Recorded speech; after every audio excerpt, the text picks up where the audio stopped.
there.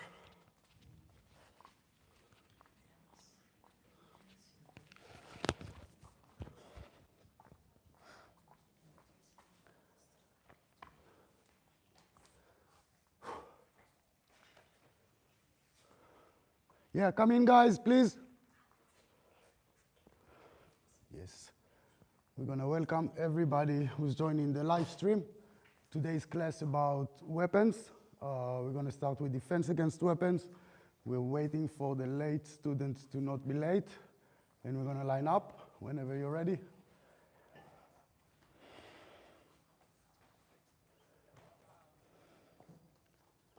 Yeah, in a line. Good.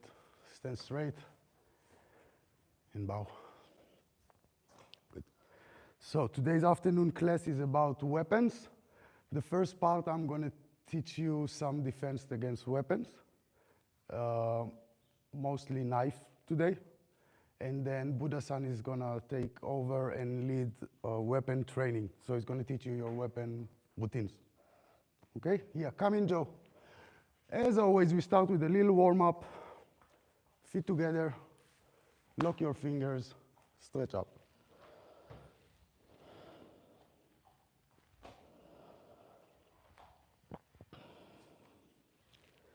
And then, when you're ready, go on the balls of your foot.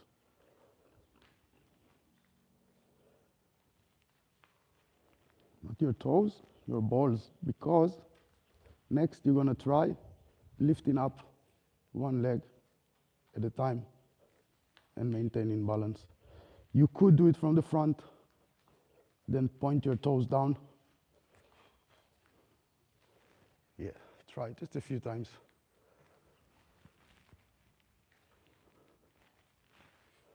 It's awkward at first because you never tried, but once you do it, it's actually not that bad.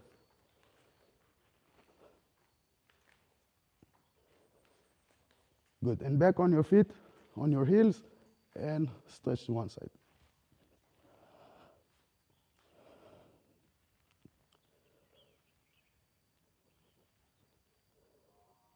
Good. Back to the center, stretch the other way.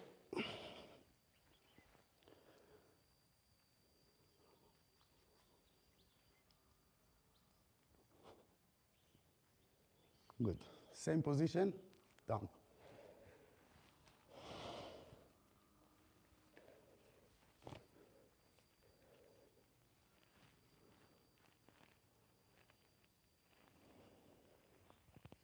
And then I'm going to straighten up, rotate my torso to the right, and repeat on the side.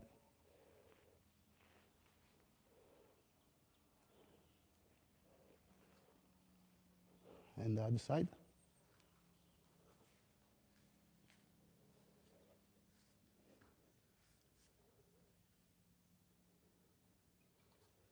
Good. Come in. One more time, stretch up.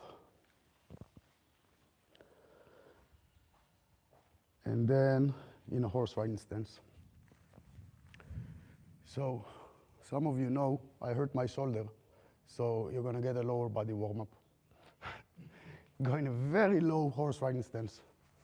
That's called Mabu. Put your body weight on the heels.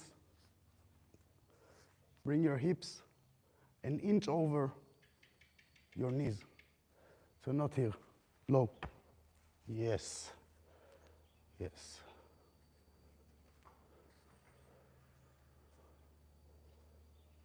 Okay. From here, I'm going to rotate my body and my feet to the right. My feet are still diagonal. My body is going to go all the way to the right, and I stretch. Some of you went to the other right, but don't worry. Okay. And now I'm going to try to alternate sides.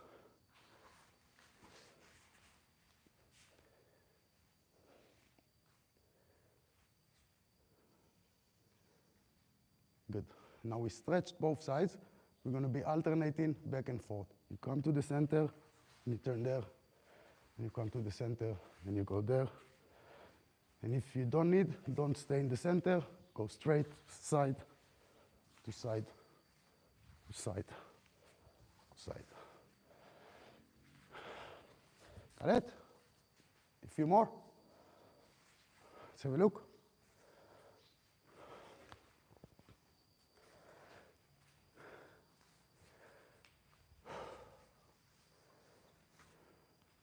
Good.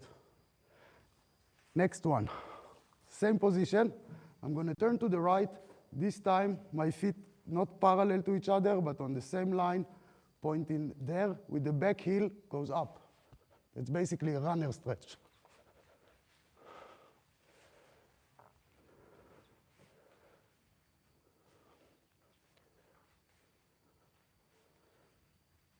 Yeah. If you've done some on this side,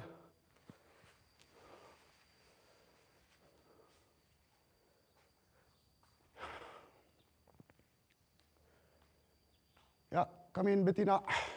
Come in, join us.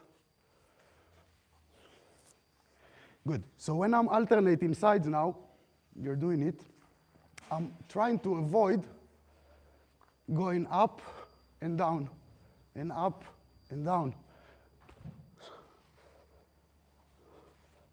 Stay on the same lane. Keep the height. Let's have a look.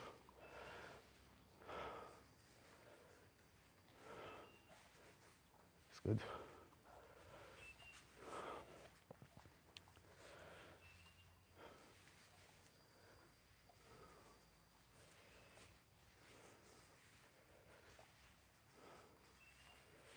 Okay. And the last one is pretty bad, but since we have some dancers here. Here. Try. If you cannot, use your hands. Yes. And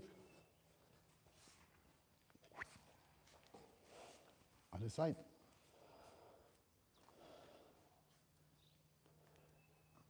Try to be looking forwards and go.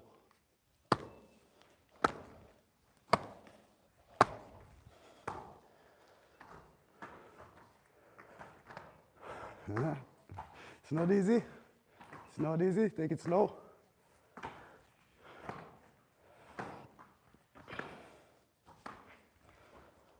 Good. And stand. And up. And fold forwards once more.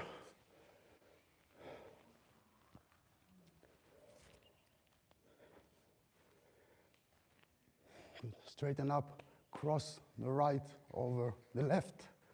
Knees are tucked in, and do the same.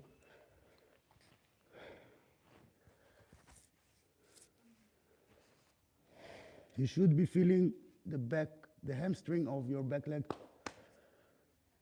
And then again, stand straight, change legs, change sides.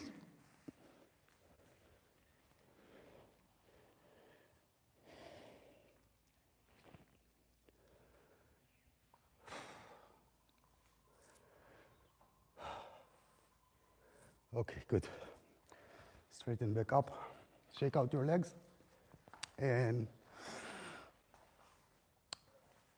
defense against knives. Grab some knives. Can you get me a knife, please?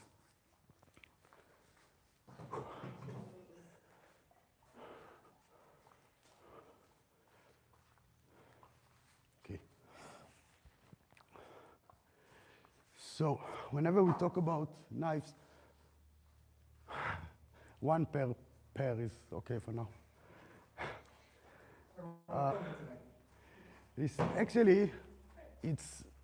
super dangerous things. We use for training, we use the rubber ones. Actually, it's easier for me to teach defense against knife than defense against stick, because this is playful. Even if I do this, nothing actually gonna happen. If I hit you with that, something actually gonna happen. But in reality, this is very dangerous. This is very dangerous stuff.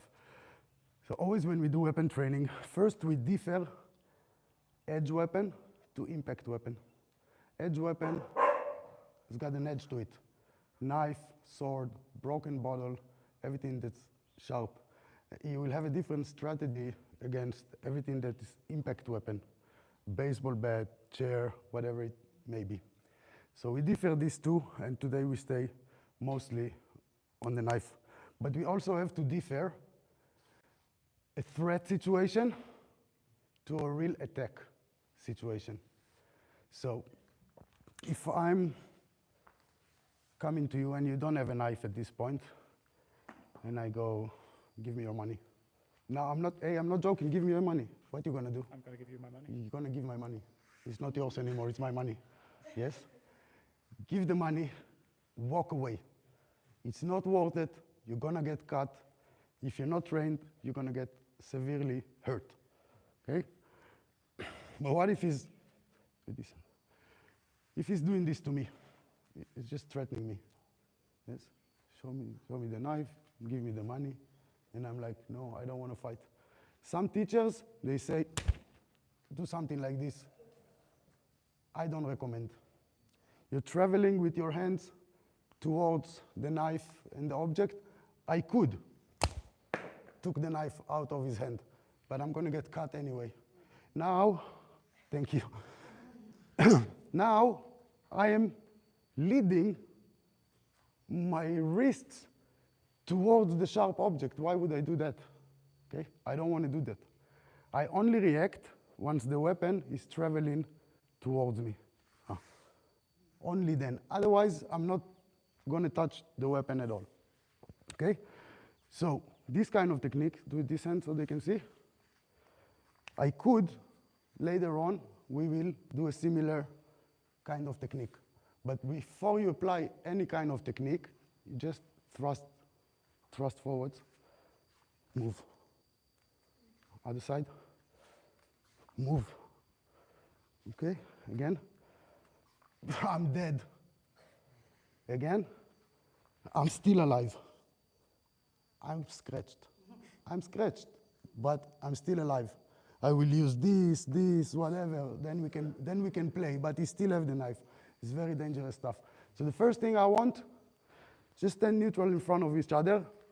I step with the right, he goes to his left. Yeah. I step to the left, he goes to his right. Yeah. Yeah.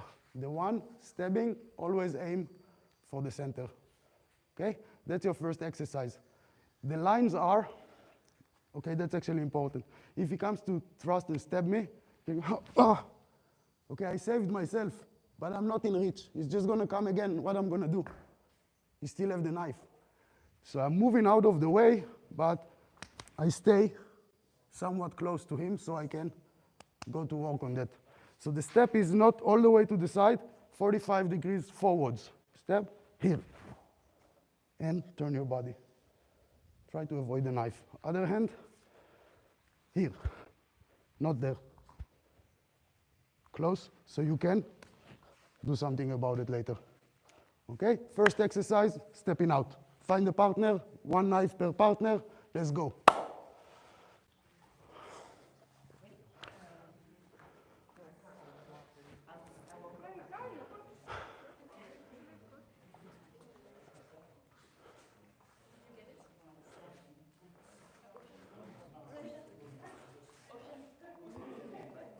Emily just learned that her daughter is in the hospital, Oof. so she wasn't there at all, and she told me that she just had a call from her. I get it. She might join back. 100%, okay, She's thank you. sorry. I bet she is.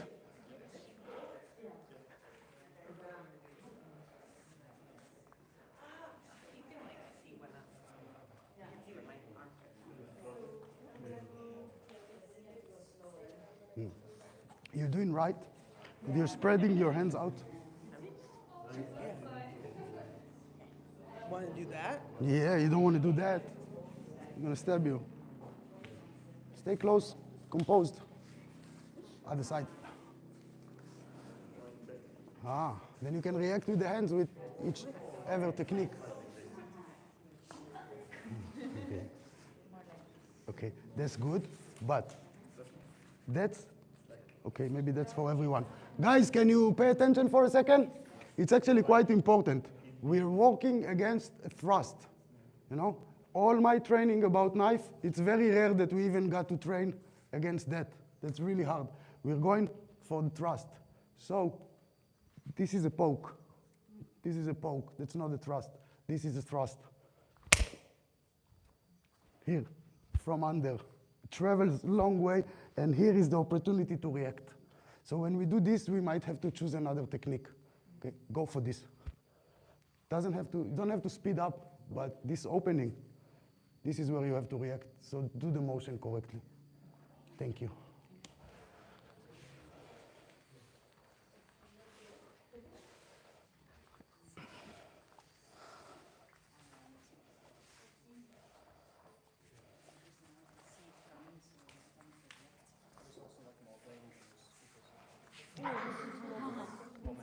Yes. You only go there.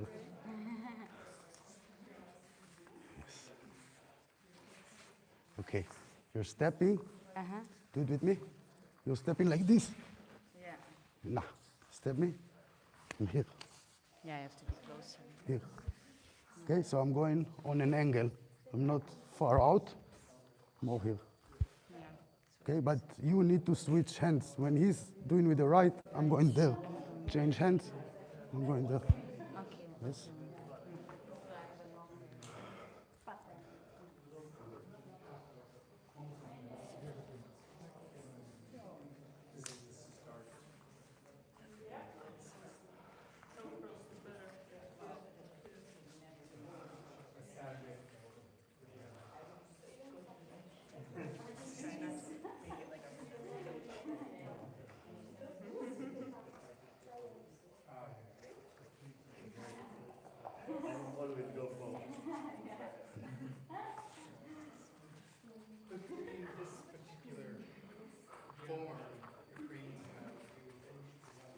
Same. You start from wide to super wide. I start from neutral to sideways. Yes. Yes. Even step him again and don't move. She's not in range. Come closer to each other.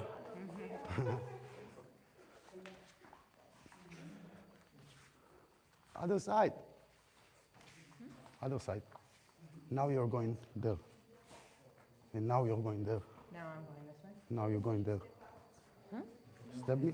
Now I'm going. Yes, yes, yes. Yes.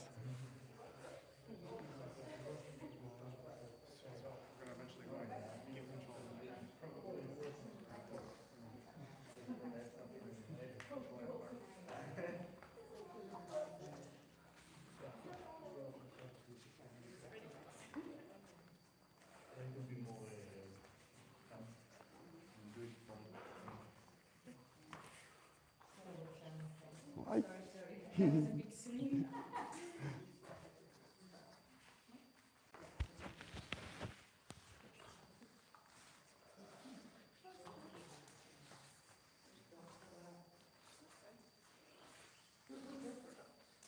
Okay, now you both tried, you switched? Try to do it less monotonic before we move on. So instead of being static and going 1, other side then, 2, I'm gonna give her distance once at a time. Or wrong side. Okay, give each other space, a few steps forwards with a full swing. The opponent should understand by this time if you come at me, I know it's there. So I'm stepping there. Get your brain used to it. Change hands, I change sides. Okay, I'm not trying still to make contact, just get used to being effective with stepping out. So give each other some space, because otherwise it's a poke and you don't have time to react. Take a few steps towards your partner and give him time to react. Go.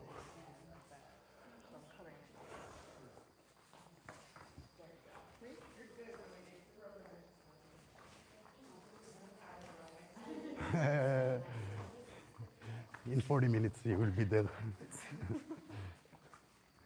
Oh, to other side.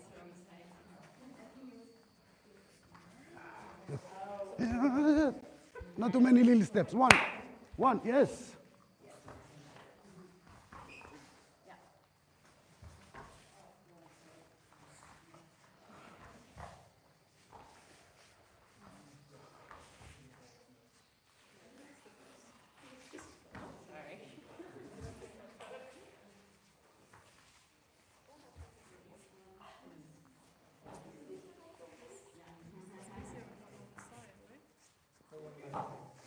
Yes. If you turn your body efficiently, which you do, then you don't need to step too much. Yeah. Come step me. Yeah. Yeah. Step me. So I'm just turning away. I just need one step to open up, not. Yeah.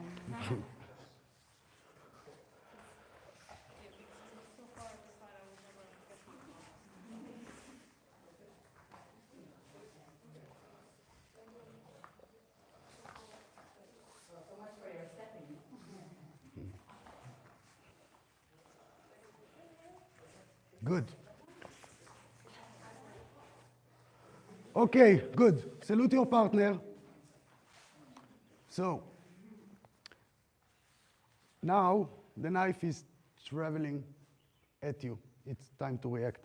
So, I move out of the way, but this is a favorable scenario. That's the easiest. From here, it's just going to get harder.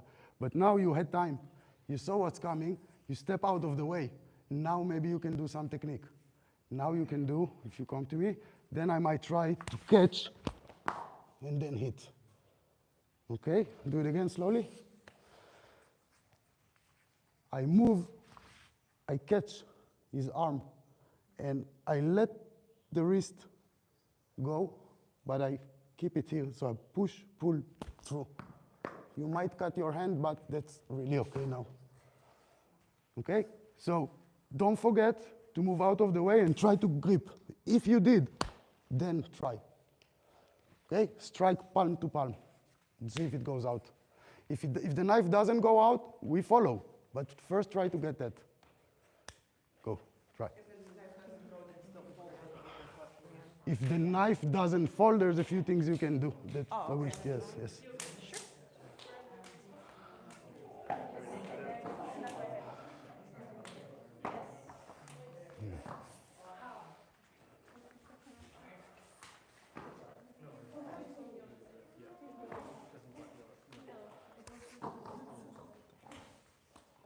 Feel this?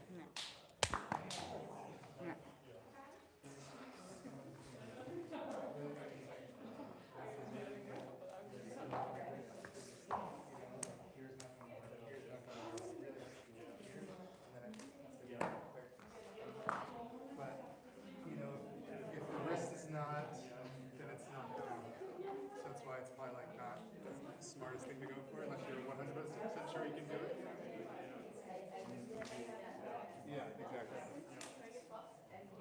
But you moved out.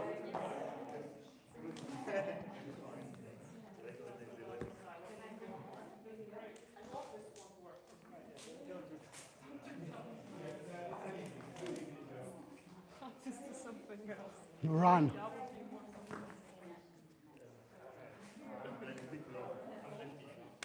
Yes. Stop. You're going. Hold. I always- You're going. You're tapping and going back. You're doing this. Yes. No. Go forward. Yeah, go through. Go through. Because if the knife didn't fall, I'm gonna have to do something else. I cannot let go of this. Yeah. So I'm not like doing this. Ah, now it's out. Yeah.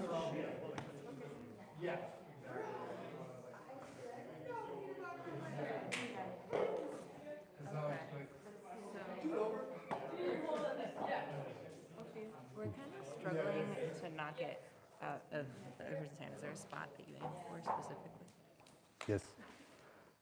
I hold such that I don't limit your wrist. Okay. Here, if I hit, your wrist is, I hold your wrist from moving.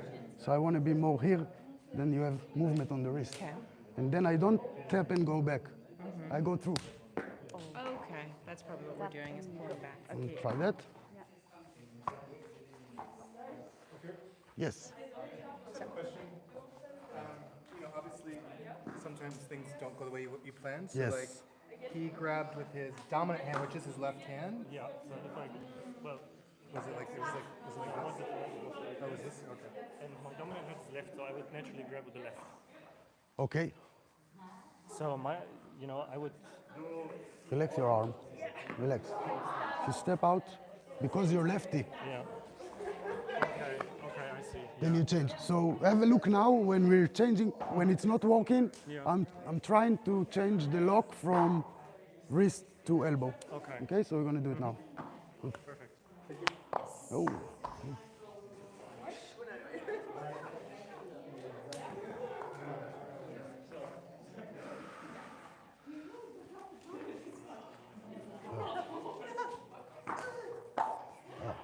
Okay.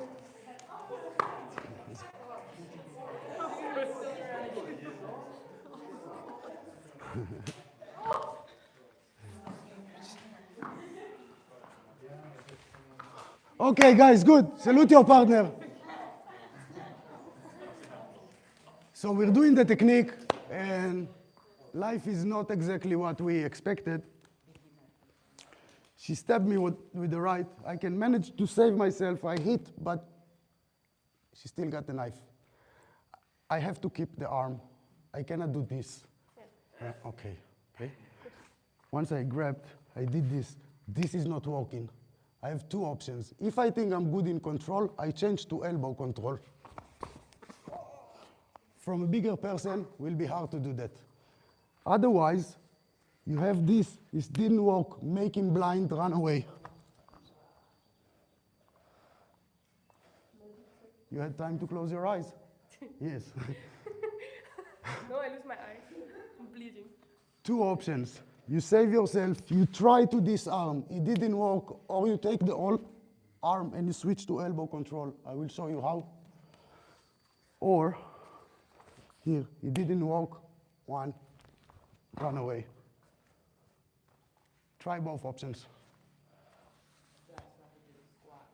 Try both options, okay? Same technique, same entry, you're saving yourself, you're lucky, out of line, you grab the arm, you did the right thing, it didn't work. What's next? Either you take the limp, you control from the elbow, I will show you how, or you go nasty to the eyes and you run away. Try, one of the two. That, choose a finger. Just go, make him blind. Because this is the right arm, yeah. Yeah. Now I pull in like this. No. No, okay, yes, you switch. I switch. With your shoulder. I will show you how to switch. Okay, came here. I tried it, it didn't work. You are Now there. I'm there, Yes. Okay. and elbow to elbow. Yeah. Okay. The thing is, even if it didn't work perfectly and he still didn't lose the knife, I can run away. Yeah. Okay, so try to, then don't get touched with the knife, just.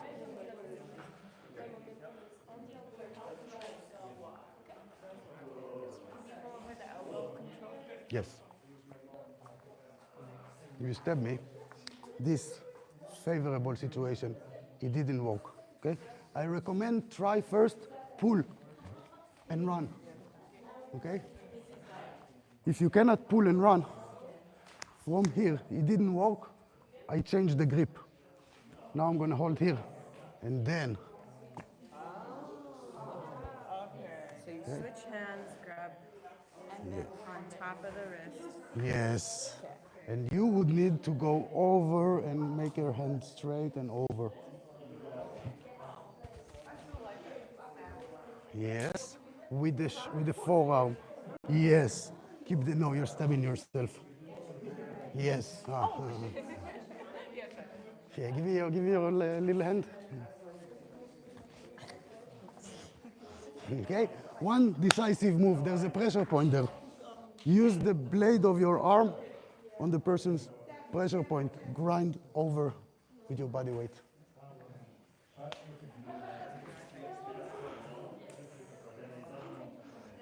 You did. You saw me doing it complicated, so you did complicated, but You did this and it didn't work. That doesn't work. So now you grip. So now you grip here. Okay. Huh? Here.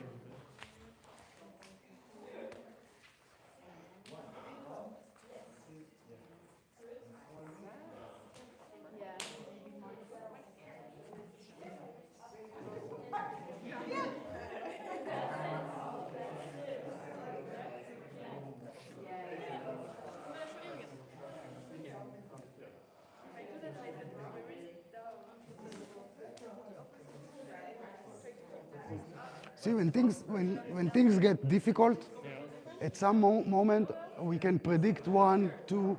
When we're on 3 and 4, there's too many moving parts. I don't know how long is the knife, how crazy is the guy, and how did I miss, did I cut, is he shocked, do you have a plan?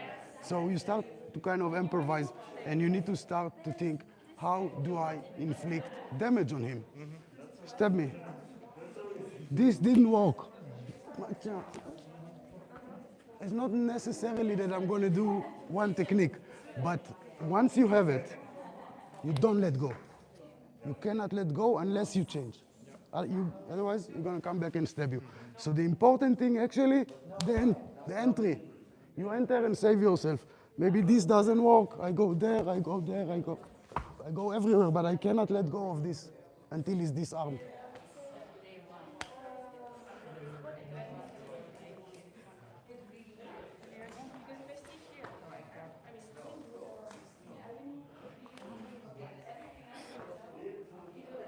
Okay.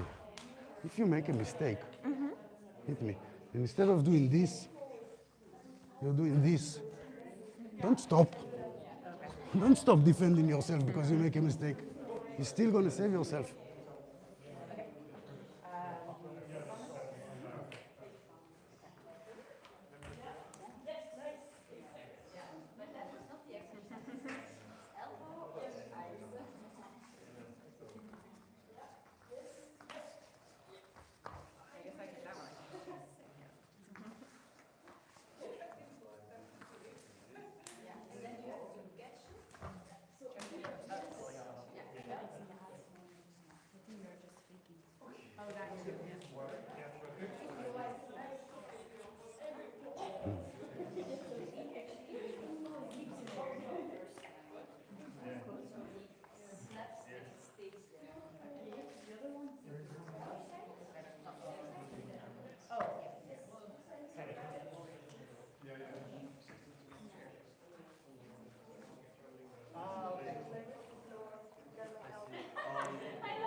It never looked so much fun to get stabbed.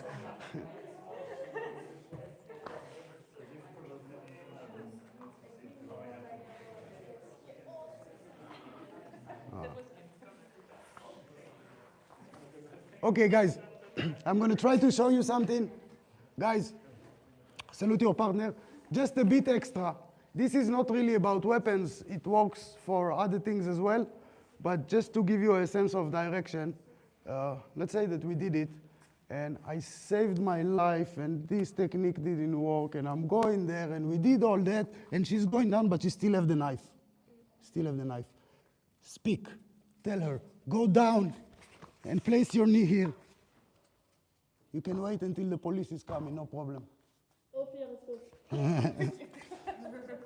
Okay? I thought you would stop. Once the person is down, once you have this, okay, go down, place your knee. Okay? Don't put your body weight on some. If you cannot control your body weight, don't put it on the shoulder. If you can control, place it gently, because it's really gonna hurt. Okay? The shoulder is gonna pop out of the socket, and it's really, you can wait. You can wait for help there. Okay? Try, but let each other succeed. If I'm really stiff, it's just gonna hurt too much, you know? Be loose, it's okay, get flat. So when you go down, you aim for the shoulder or the... Because I could feel it on the biceps mainly. It's like more between the shoulder and the biceps, so the shoulder kind of pops under the socket, the hand cannot move, and it's really, really painful. You will feel it. Were you lifting her wrist while you were on her shoulder? I didn't want to hurt her. I didn't want to hurt her. If she still refused to let go of the knife, I just break her arm. Okay. But it's more than enough. Probably if your opponent is there, you did good. You did good. Okay, you can hit one and run away. But just if you want to stay technical, try to tell the person, go down. If you don't tell them what to do, they resist. Sometimes they just hear the instructions, they're gonna go flat. It makes it much more easier. Tell them, go down. He's flat, place your needle. He's not getting up. He or she. Okay, let's try again.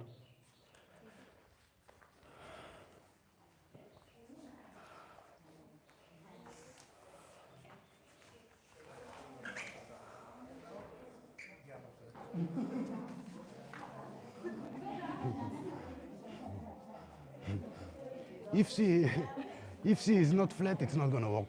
It's not yet. They need to be flat. The arm needs to be flat. Is she supposed to, am I supposed to go flat, or do you need to like, The one does she need to do something to make me flat, something different? who's stabbing, I stabbed, then you go flat. but like, am I doing that of my own? No, she stabbed me. Okay. I did this, all didn't work. Go down, down, down. Okay. Okay? Sorry.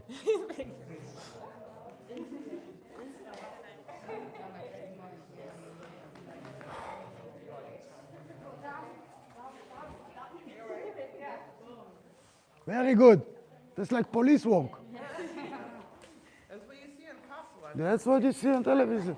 This is security job. This is police. Yeah, be careful on the shoulder. Good.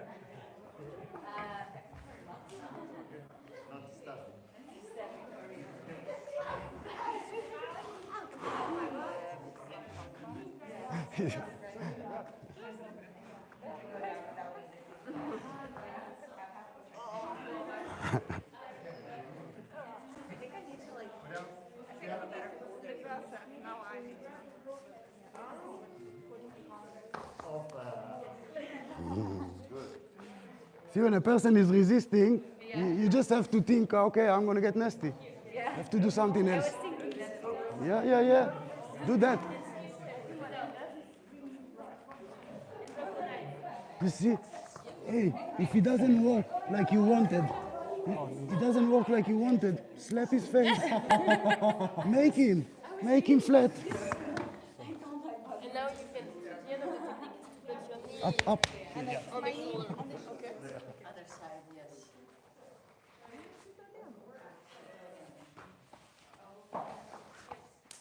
yes.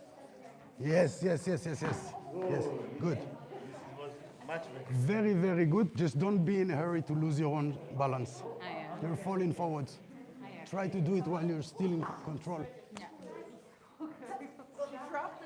Yeah. Happens. Yes, down. Yes. Okay, good. Salute your partner, guys. Okay. So, up until now, that was your favorable situation, okay? He's coming to stab me, slowly.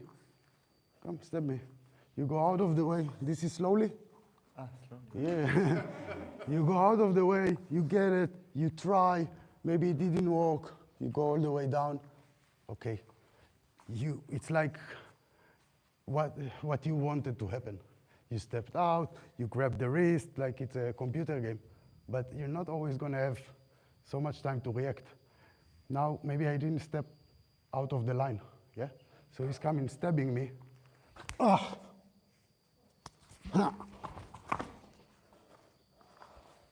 Okay, first the entry. 1, even if you don't catch, you guide it out of the center line. 2, make it come into my elbow strike. I'm trying to break his muscle. When this, he might already drop the knife. If he didn't, we switch in. I'm going to show you again how to go there. But first thing, and really try. Okay, but don't. The more muscle you have, the more painful it's gonna be, okay? So we're actually aiming with the pointed elbow into the muscle, trying to break the muscle, and it will let loose of the knife. Yes? Are you shooting your knees or your hips out? Like, are you getting out of the way in that? Ideally, we move sideways, Yeah. but I didn't have time. So if you come with a knife, oftentimes in Kung Fu, you use your opponent's energy against you. So if I'm doing it with one hand, come. This is just to save myself, but I'm letting it still travel into the strike. So I'm not stopping it, and now I need to invent the energy to come there. But his hand was anyway coming there. So I don't fully stop it, I let it collapse here. And this might drop the knife. If he didn't, we will see what to do. But the entry is just here. This time with the palm up. And if you didn't catch, okay, but you saved yourself. Ideally, bam. Okay? Depending on the distance in, try to be upright. This was a little low. We both went low. Do it from here is the same. Okay? I don't move much. I'm here. Let's try that.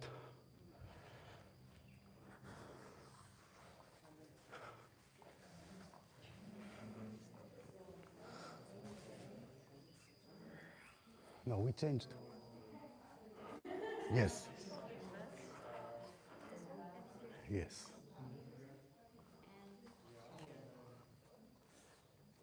Here. Yes.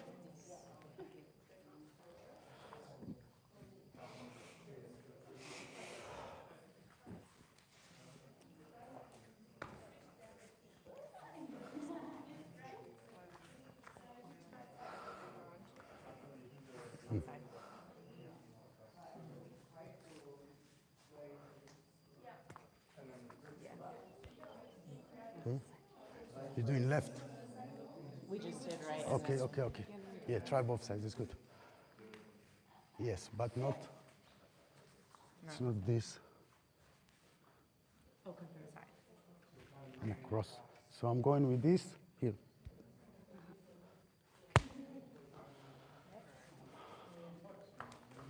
Yes. Yes, but make sure, again, slow.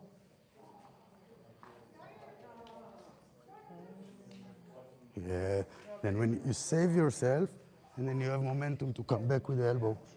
Out and in. Out and in, yes. Very good.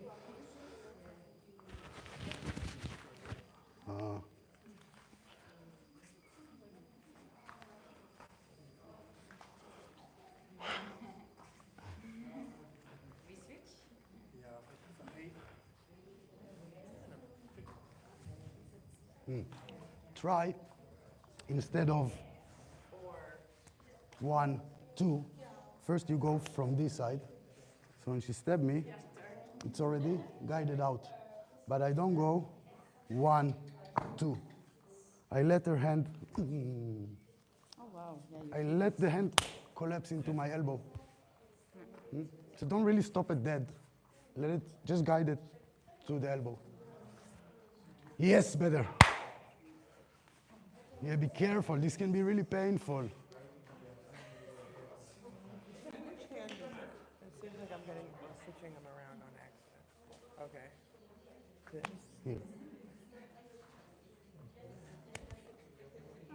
Again. 1. Again. 2. Okay. Yes.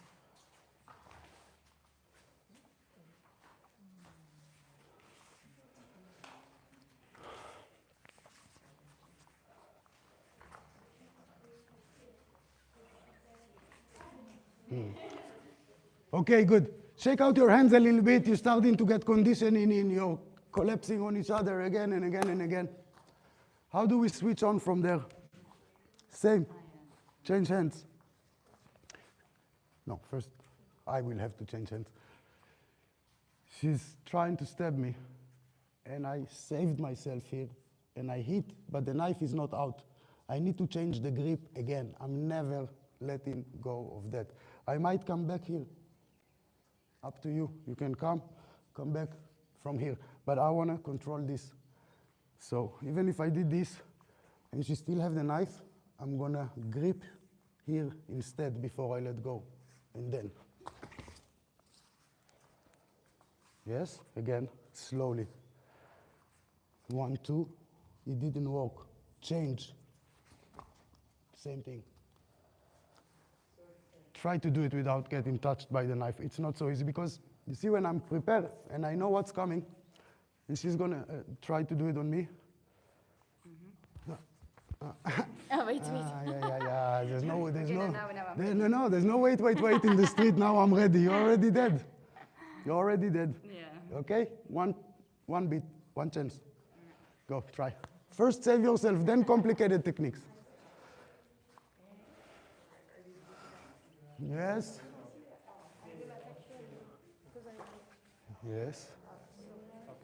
Yes. Yes. Be careful. Yes.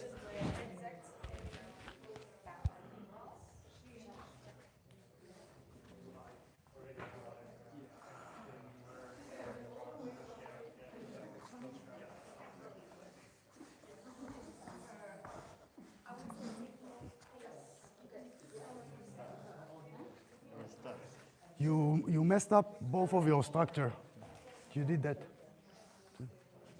You're both so low. You need to do everything again. Kind of like slap out of the way, elbow. Here. See? Again. Here. See?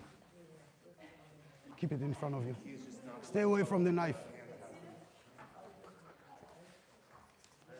Yes. And stay away from the knife. Use your footwork. So turn out, turn back in.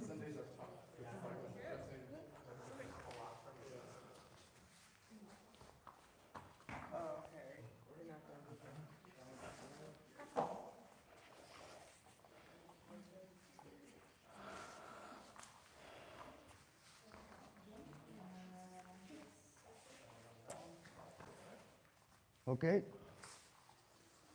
So,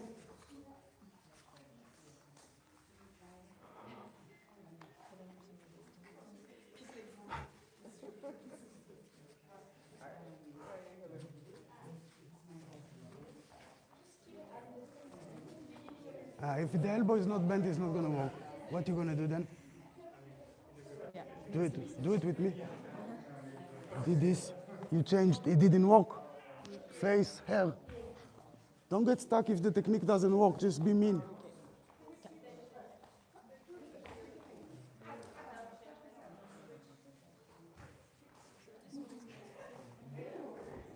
Slide. Here, slide. Yes. Here, slide, here.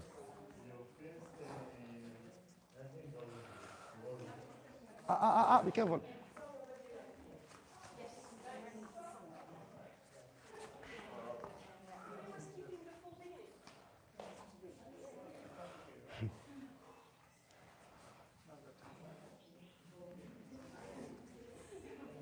You gotta go to a move now.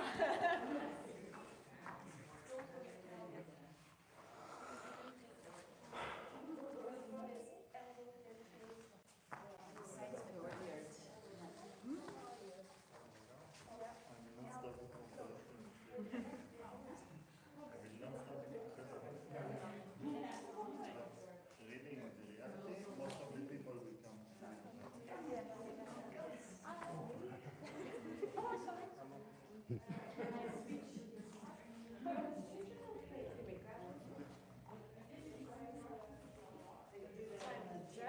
Like what I'm doing is like walking forward to this.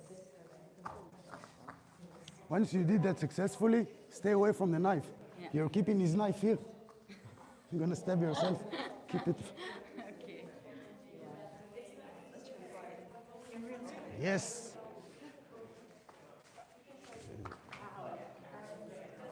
Good.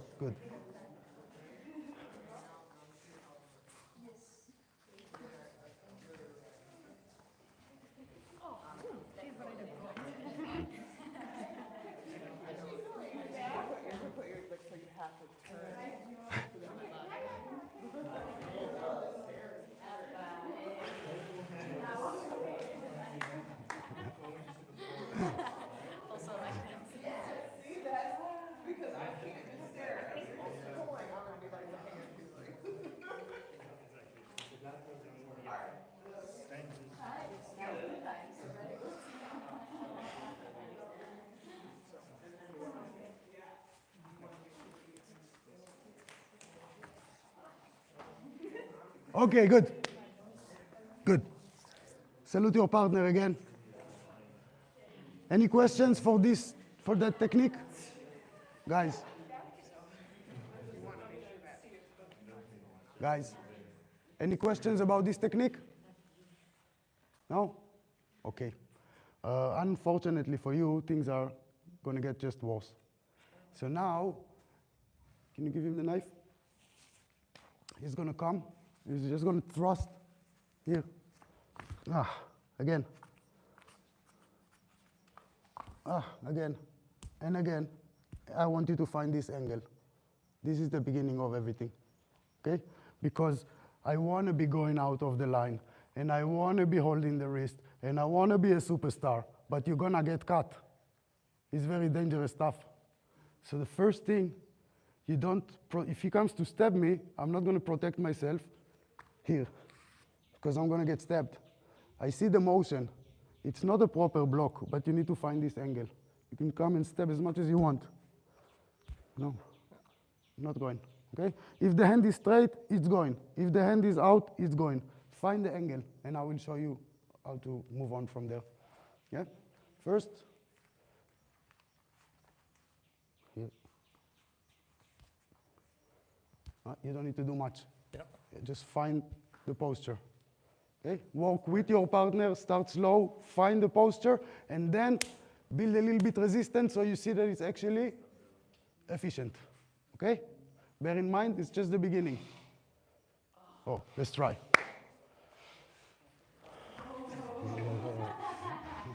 No, that's the static step. It sounds really painful. Stand upright. This goes a little bit down. Don't stay here. Don't reach in, don't reach out.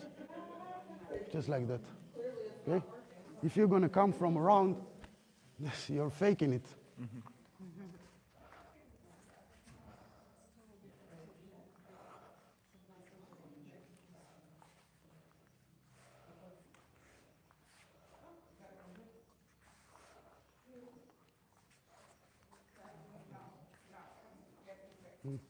Stand upright, don't reach out with the shoulder too much. Place it there in front of you.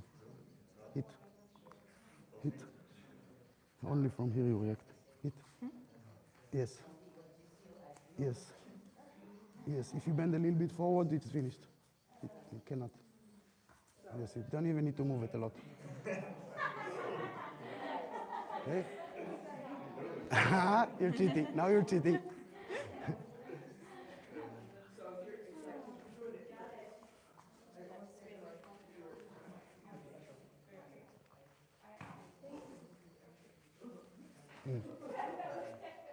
It's here. It's not there. Stand the way you are. It's not there. It's just this.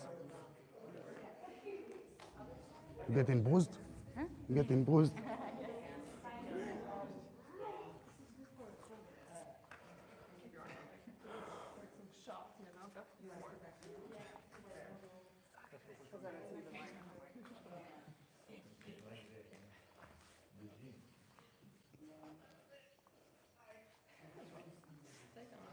Okay, you find the angle? You tried? Everybody tried? Yes? Okay. Now let's see what happens when the energy does what the energy want to do. If you come and thrust on me, start slow. That's my angle. That's my angle. If she's going to come harder, my natural reaction, do it again, slide over. It's completely normal body mechanics. I'm here, I'm rolling in. As I'm rolling in from there, that's your next move. So that's one. Again, 1, 2. 1, 2, 3. Both my hands on her elbow, glued to my chest. Pull. Cannot. Pull. Okay? Elbow on my chest. Only elbow control. Now I can almost break it, but I keep it here. Okay, cause. Okay, so one more time. 1, 2. Okay, let's try.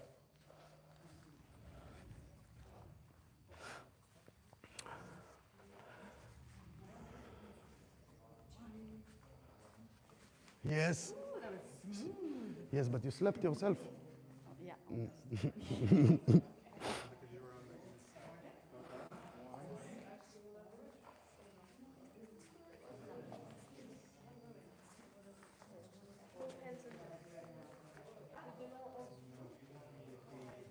Yes, from here, both on the elbow. Stand upright.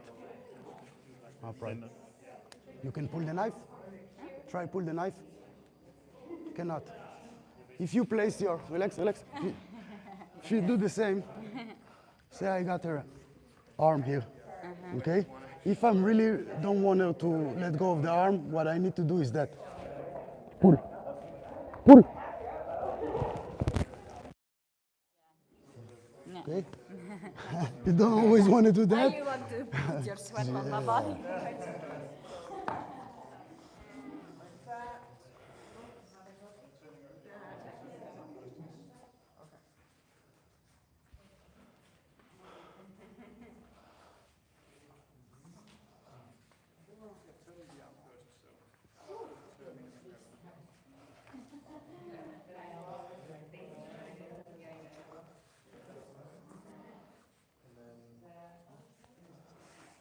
No, other way, I think. No. That's 1. Again, that's 2. That's 3. You're inside. Okay.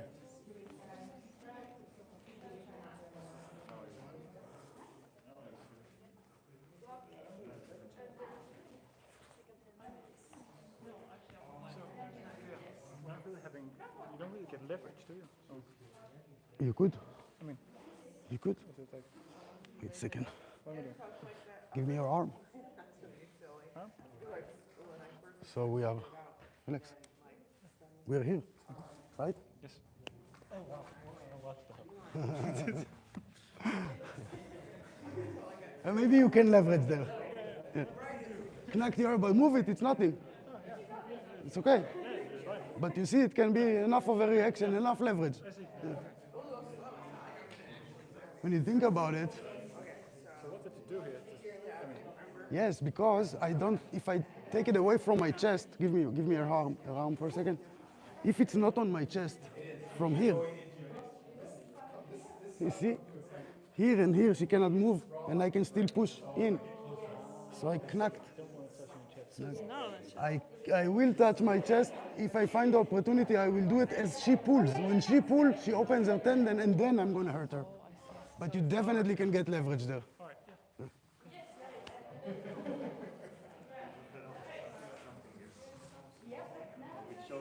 I'm definitely not sure You got it. you go because I imagine the situation. So here I'm a girl, so Yes. when I'm here, Yes. so what happened? You just can Yeah, take me and If you know how to control the arm, you cannot do it. it's not like that. It's like Find a way to control the arm. okay. And it's not, It's not like take the arms and like I have, body by the weight. elbow. yes, Drop down. yes, but I have to keep on fighting. Okay. When I did this, when he did this to me, here, he still have the knife. He's gonna pull. We're gonna try something else. We're gonna finish something. Okay? I don't know what's gonna be like 1, 2. Just like I take the elbow. That's your first control. That's your first control. Here, his elbow is here. Okay? You can break it. You can pin it. But depending on the size and the. Good. Try.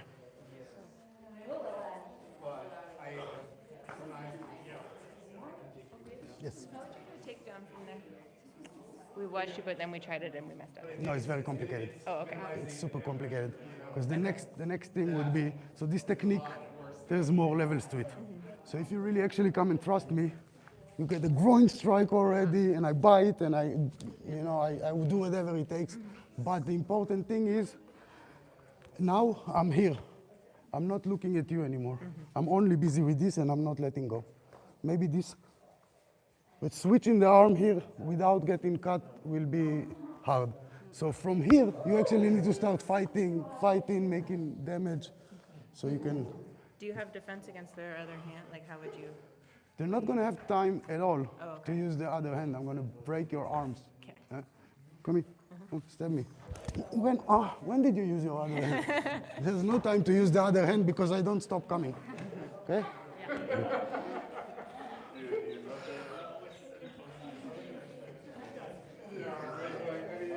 I don't think the person that has the wherewithal will be like,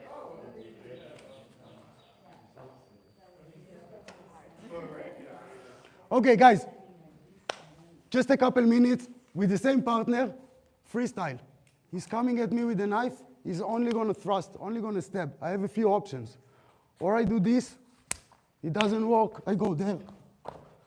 Or you can choose to try this. And he's coming. 1, 2.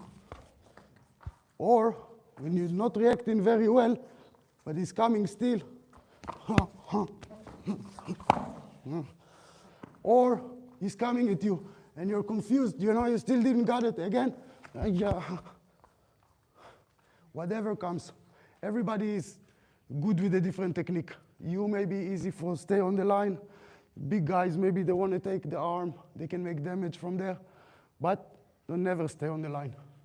Don't never stay on the same line. Okay? Try with each other. Give each other space and time and see which technique is easier for you to react with and work on that one. Yeah? Good, let's try.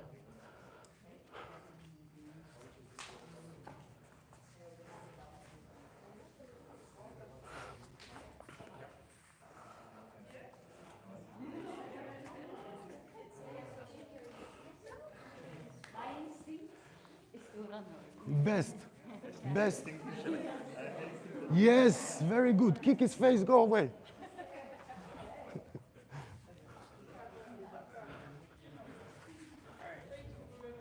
Yes. Kasha, I'm under the impression that you don't trust yourself. Yeah, no kidding. Right?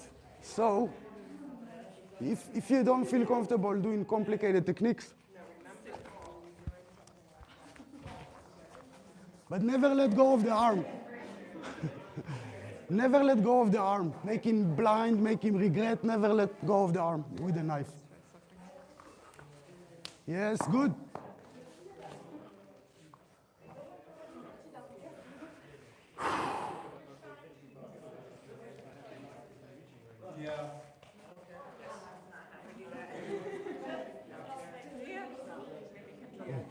And then See, gotta you need to use common sense. Common sense. If you're here and it's not going, face, hair, something. Don't get stuck with a technique that doesn't work. You're here, it's not going, do something else. But just don't let go of that. see, like it's do something because it's like forgot that. Yeah, is he gonna stab you again, yeah? All right.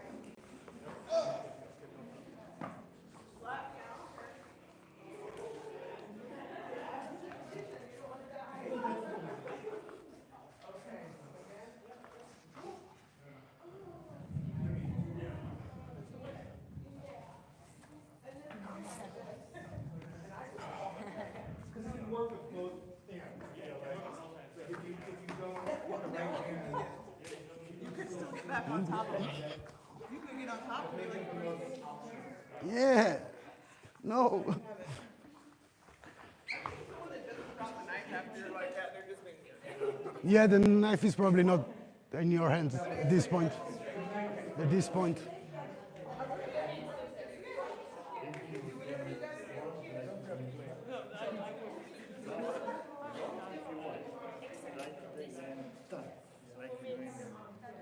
Then maybe.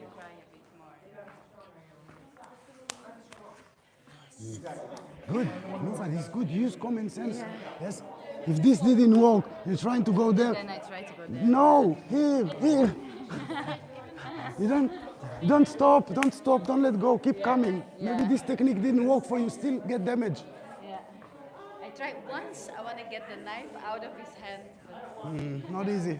not having like. He knows what's coming, he's instinctively gripping. Yes, yes.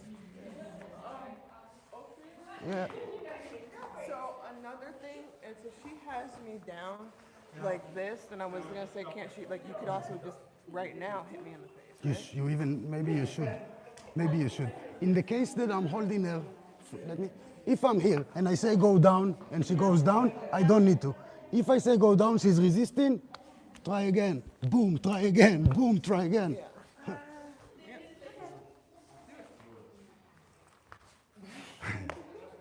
Dead. Hey, killer.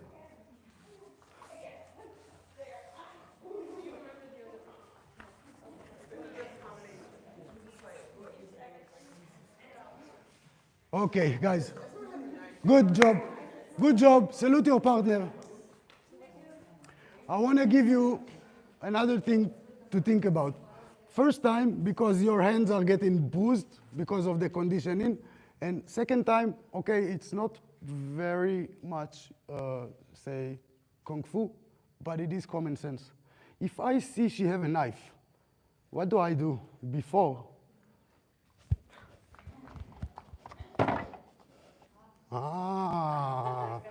Aha, now I also have a weapon. Don't stand free-handed against the weapon, grab something. Grab a knife, you do knife to knife. Grab a chair, you can defend. Don't stay empty-handed against that. So I'm going to teach you the lines. I actually want to go with a cane against a knife because you're going to have the reach advantage when you have that. But the lines are the same. Can I have this for a second? So, if I'm gonna, now we're not there anymore. We're going there. If I want to slice her, it's this line. If I want to slap her, it's the same line. If I have a stick, it's the same line. Yes?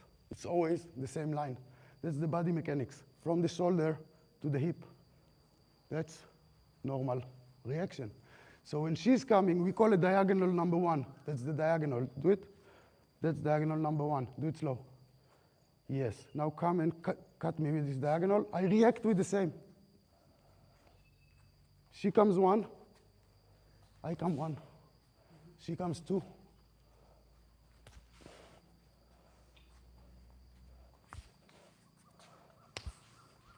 Okay? I don't need, when she's coming at me, I will, yes, coming. I will not go face to face. I'm aiming there. You use the reach advantage. So first, slowly, she's coming in, I'm shuffling back, catching the wrist. Other side, shuffle back, catch the wrist. Now I'm attacking. Shuffle in, catch the wrist. Beautiful. Shuffle in. Yes, that's the exercise. You feed each other. I slice, I defend, I defend. Diagonal one, diagonal two. Diagonal one, diagonal two. You start with that. If you feel you're comfortable, you're getting the wrist, you're going to try it with the stick. Okay? Give it a go. I can take this. Yeah, knife to knife. We have more knives. We're missing one knife Yes, so to do that. do it with the sticks. I take this. Yes, so, yes, so I show you. Come and slice me slowly. Slice, now we're slicing. Slice, yeah, that's the line. Come again. Come from the other side. The reason I don't let you start with this because you're going to break his wrist. Go slow. If you go fast, you're going to hurt you. Not like if it's not at the wrist, I'm not. Okay, slice. You go all the way through. You attack here, yeah? The attack is here. Go, yes. Okay, ready? There you go. And then I'm going to do it again. There you go. Okay, now.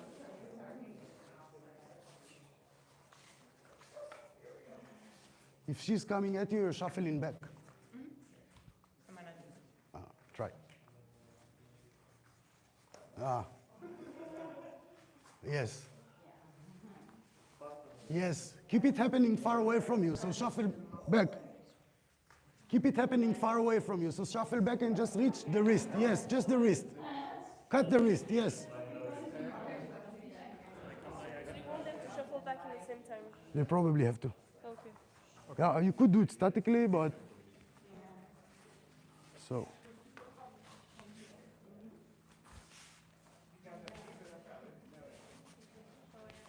You really kept the distance.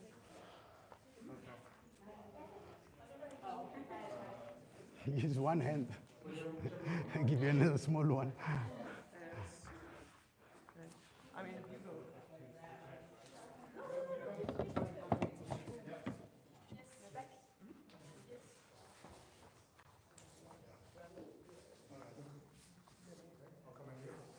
Now you have to change hands and you react across. So this hand for them, yes. And yes, in the other direction when you go with the left. Now you go under. You always go under.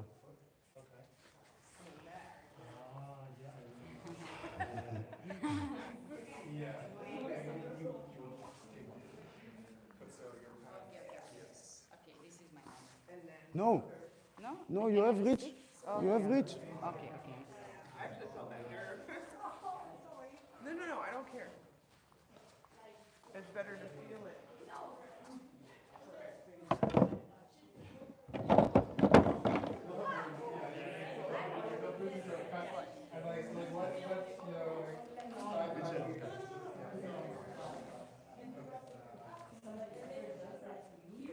Okay.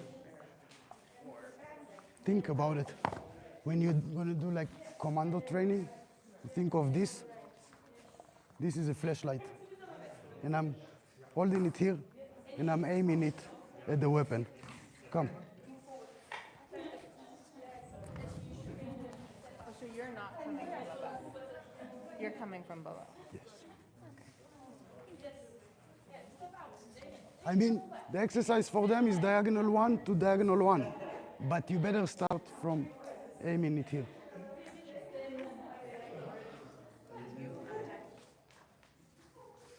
And back, and back, and back. Yes. Okay. Good. Now, try to have the range advantage, okay? Now, she's coming with a knife. I don't want to hurt her wrist, so we're going to do it slow. I'm going to shuffle away, and I'm not going to her face. I'm going to her wrist and back. So I'm not shuffling back, shuffling back. I'm shuffling back and shuffling in. Okay? Same line, attack, clear, enter. Okay? Shuffle in, shuffle out, shuffle in. Make sense? Try. Yeah.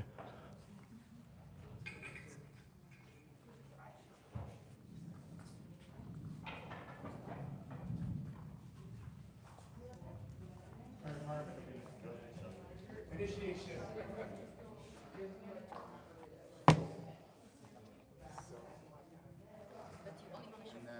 it's down.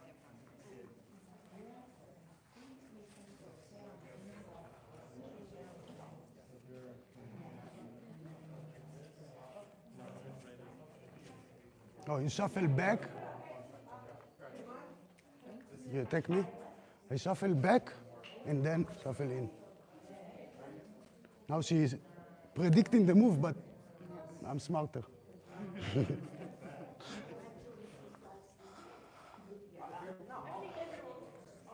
Yeah. If he's coming at me, like the angle, the diagonal would be this, right? Yeah. But I'm below him. Yes. So I So want to be below him or above him? And when you switch legs, Okay. Okay.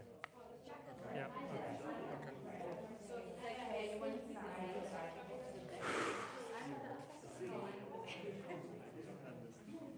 Shuffle.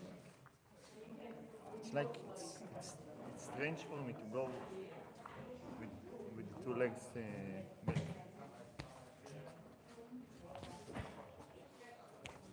you need to find a way to not be there. Slice me. Okay, so it's not. It's the distance. I manage the distancing because If we'll play fair, you can reach me, I cannot reach you. Now I can reach you, you cannot reach me. What do you think I prefer? Of course I shuffle out, and I control the distance in from far. Yeah. Good. And he shuffles always the same way. Yep.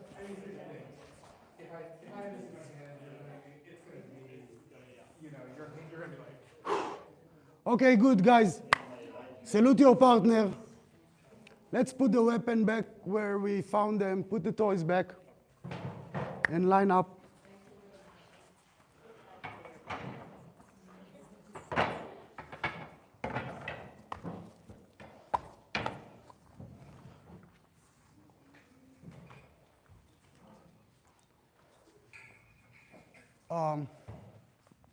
Okay, I'm going to give the class over to Buddha-san.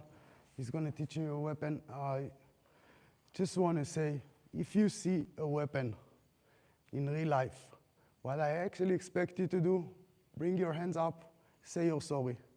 Surrender. I'm fake surrender. There's no difference between here and here. Okay? I don't want to fight. I'm really ready to fight, but I don't want to fight. Palms down. You have to walk from here. Never approach the weapon. Never escalate the situation. Don't square off to a person with weapon. Say you're sorry, step away. Only if you don't have a choice. The weapon is traveling to you, then you react, and then you're not apologetic anymore. You're going to kill. Huh? Good. Stand straight. Good. Good job, and bow. Buddha-san, thank you very much. I'm going to hand it over to Buddha-san. And he's going to show you, oh, you're on staff. Yeah, we're on staff today. Thank you. Thank you, Ophir. Thank you, Ophir, for that class. We appreciate you and your energy. Ophir's been teaching all afternoon. And morning, too. He's been a machine today, and we love that. So we have a nice big class. Again, this is Sunday. Sunday, we always do weapons at the end after doing defense against weapons. And this month, we're doing staff. So a couple of you were here from last week, but I have a lot of new faces, right? So this will be kind of easy and difficult at the same time. So first, we'll bow back in. Do people need a break for water, or did you just have one? No, everyone's good? Okay, easy. So first thing I want you to do, not take this one, but come up and grab a staff. Make sure that it's at least eyebrow height.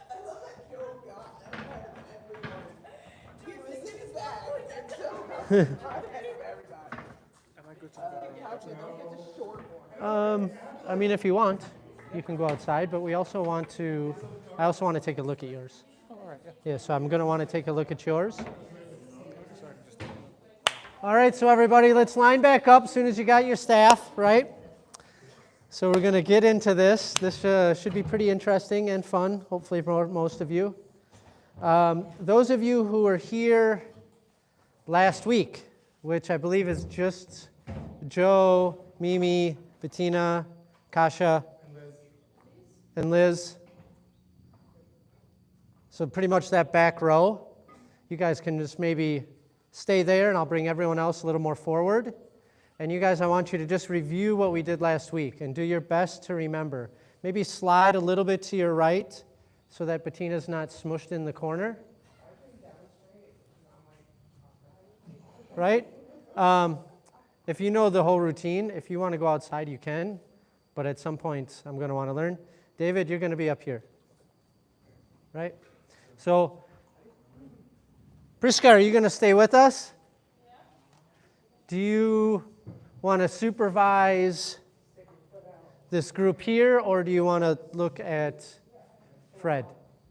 Let's let Fred practice a little while, and then you supervise them. So is it Mark? Mark, I'm Buddha-san. Nice to meet you. Come on up. Come on up a little closer. You can get behind over here. So first I'm going to go through kind of things to know about the staff. Just basic hand placement, basic strikes, and then we'll rejoin with the group and we'll then progress. So unfortunately, you're not going to start from the very beginning. You're going to start halfway through the routine. If you're here long enough, you'll get the whole routine. Like Mark, I'm sure you'll get the whole routine. Cyril, you'll probably get the whole routine, but everyone else, I think, is leaving at the end of the week. So sad to say that we can't teach you it in one lesson, but we can give you a little taste, right? Something to nibble on, something to make you think, maybe something to get you excited. Maybe you want to come back or pursue it somewhere else, right? We always encourage you to pursue it. If it's not with us, with someone else, right? Make the martial arts, spread it. Kung Fu is a beautiful thing, so we like to get it to everybody. Okay, so first things, right hand, palm is up. Left hand, palm is down, right? And it's pretty much going to stay this way through almost the whole routine. There'll be some times where your hands are sliding, but keep them attached. Try not to be doing this, right? We don't want to be retouching. We want to be sliding. This helps us maintain control, right? And so we're just going to go from a few strikes to the left. And what we want to do is make sure that left hand is an elbow lengths away. So you can go ahead and see if your elbow goes to the edge. This is what we want. This helps to create good leverage, right? If we're too far in, one, we're taking away the power of the leverage, and two, we're kind of taking away the advantage of having a long weapon. Right now we're suddenly making it very short. We might as well just have a stick in our hand, right, or something short instead of a long staff. So we want to have that there. The right hand is something, there's not an exact amount. You kind of have to figure it out. I would say a little bit wider than shoulder width or thereabouts. Just remember, you don't want it so wide that you're not able to get any energy into that. So there, I'm able to get energy, right? So let's go ahead and get into a bow and arrow stance. We'll have our left foot forward. So just a reminder, bow and arrow stance. Our left foot's forward. We have 60% of the weight there. It's about a half of our foot in front of the back foot. So you notice I'm not on the line with my toe. I'm in front of it. I'm about half a foot. And then both feet are facing 1 o'clock. So if my hips are 12, and that's 1. So this is kind of what we're hoping for, right? Now we also do use that walking stance, but not in the weapons. In the weapons, it's always this bow and arrow stance. And the major reason for that is we use the bending and the straightening along with the turning of the hips to get the power, right? So we're using that back leg and powering through that back leg. So anytime we strike to the left, we're going to have that left hand right on the hip there, right? We call it the Qigong. There's some debate on whether that's the Qigong in certain circles, but at this school, that's what Master Tan told Master Ian, so that's what we go with. So that spot is right, that soft spot right above the hip bone, right? And if we're striking, let's say head height, right? Our first strike will be towards the head. You can almost like you're punching with that right hand, right? And use that bend there to stay stable. So we don't want the energy to come out. We want to still stay in the center line. And we're turning with the waist and using that straightening of the back leg and bringing that chi up and out. And you know you're doing it if you can get the end of the stick to vibrate, right? And so you can kind of think of it like a punch. So we want to avoid this, even though we're getting a lot of waist here. This is going to slow down the momentum and really weaken the power. And it's more of a push. We want to strike, right? So get that strike. Let's go ahead and see it. Right? Keep that back foot down, David, but you got the right idea. Yeah. Right? And then here's one of the tricks, same thing. Try to keep that. This is one of the tricks of Kung Fu. It's a little bit of a mind screw, right? But while we're striking, we're also sinking our chi down. So our stance is sinking down. So we want to avoid up and down motion. It's much more right to left. It's this turning of the hip and then the straightening of the leg, but there isn't this up. We're not doing an up motion because when we do the up, it takes us out of our stance. So we want to do this turn, and you're actually using that sink. It's a little difficult to describe, but you're using that sink with that back leg and then also pushing away from the floor. And that's what's generating the energy out. I know it sounds a little like counter. There you're like, well, how do I push down and put the energy up? But it's kind of like when you push away from a wall, and the energy is going to go this way because you can't go any more the other way. So it's kind of like that. The reason I just want you to get that is because we don't want to come up off that foot. One, it takes our center of balance up here. We want to keep it here in that lower dantian, right? Yeah. And get that knee, keep the front knee pretty bent, so then it's not, right? Try to avoid leaning too far forward. Yep. But you got the right idea. Your hands are in good placement. Come across. Yep. Right? Try not to bring it so far back here. You can just bring it into your chest. Right here, and then strike out. Right? Now let's strike the knee. So this is going to be a lower strike. And you're thinking about knee height. Yep, you can look at Kate's knee. That's a good knee. Please don't hit her because we love Kate. But the right idea. Right? This one can be a little bit challenging because, now if you can, Cyril, keep that back leg straight. You're getting a lot of good power. I can hear it, which is awesome. But your knee's coming in like this. So try to push through and keep that leg straight and get it coming through. Right? So instead of coming like this, Kate, keep that left hand a little bit closer and use this as the pivot point. Yeah. And why we want to do that is if the pivot point's here like a lever, you actually end up hitting yourself. It'll make a little more sense when we go to the right, because the hand placements are different, and the tendency is people tend to bruise up their arm, right? Especially in the beginning, and it's because of where their leverage is. Yes, much better. Right? Okay. Try to keep that knee straight. The back, try to straighten that back knee. And the front one, yes. Little lower, David, and you got the idea. Yep. Think your knee. Right? So these are some of the basic strikes. We have a head strike and a knee strike. And we want to still keep that center of balance here, so we don't want to lean too far forwards. Right? Everyone looks like you got the basics of that, right? So now let's try the right. The right side's a little more difficult. We're going to stay in the same stance. Right? We're still going to have that left foot in front. We're in our bow and arrow stance, so roughly shoulder width apart and roughly half your foot in front. And you want both the feet facing the same direction, which is about 1 o'clock, which is just a little bit. If we open up the foot too much, it actually doesn't allow us to get the hip across. And you can probably all feel that. If everyone opens your foot up to a 90 degree in the back, now turn. You can feel your hip's going to get stuck. You're not going to be able to generate.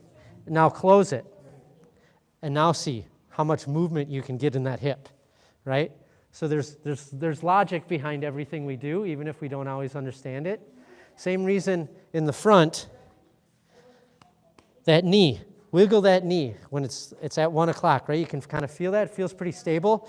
Now open it up to 12 o'clock. And now wiggle it.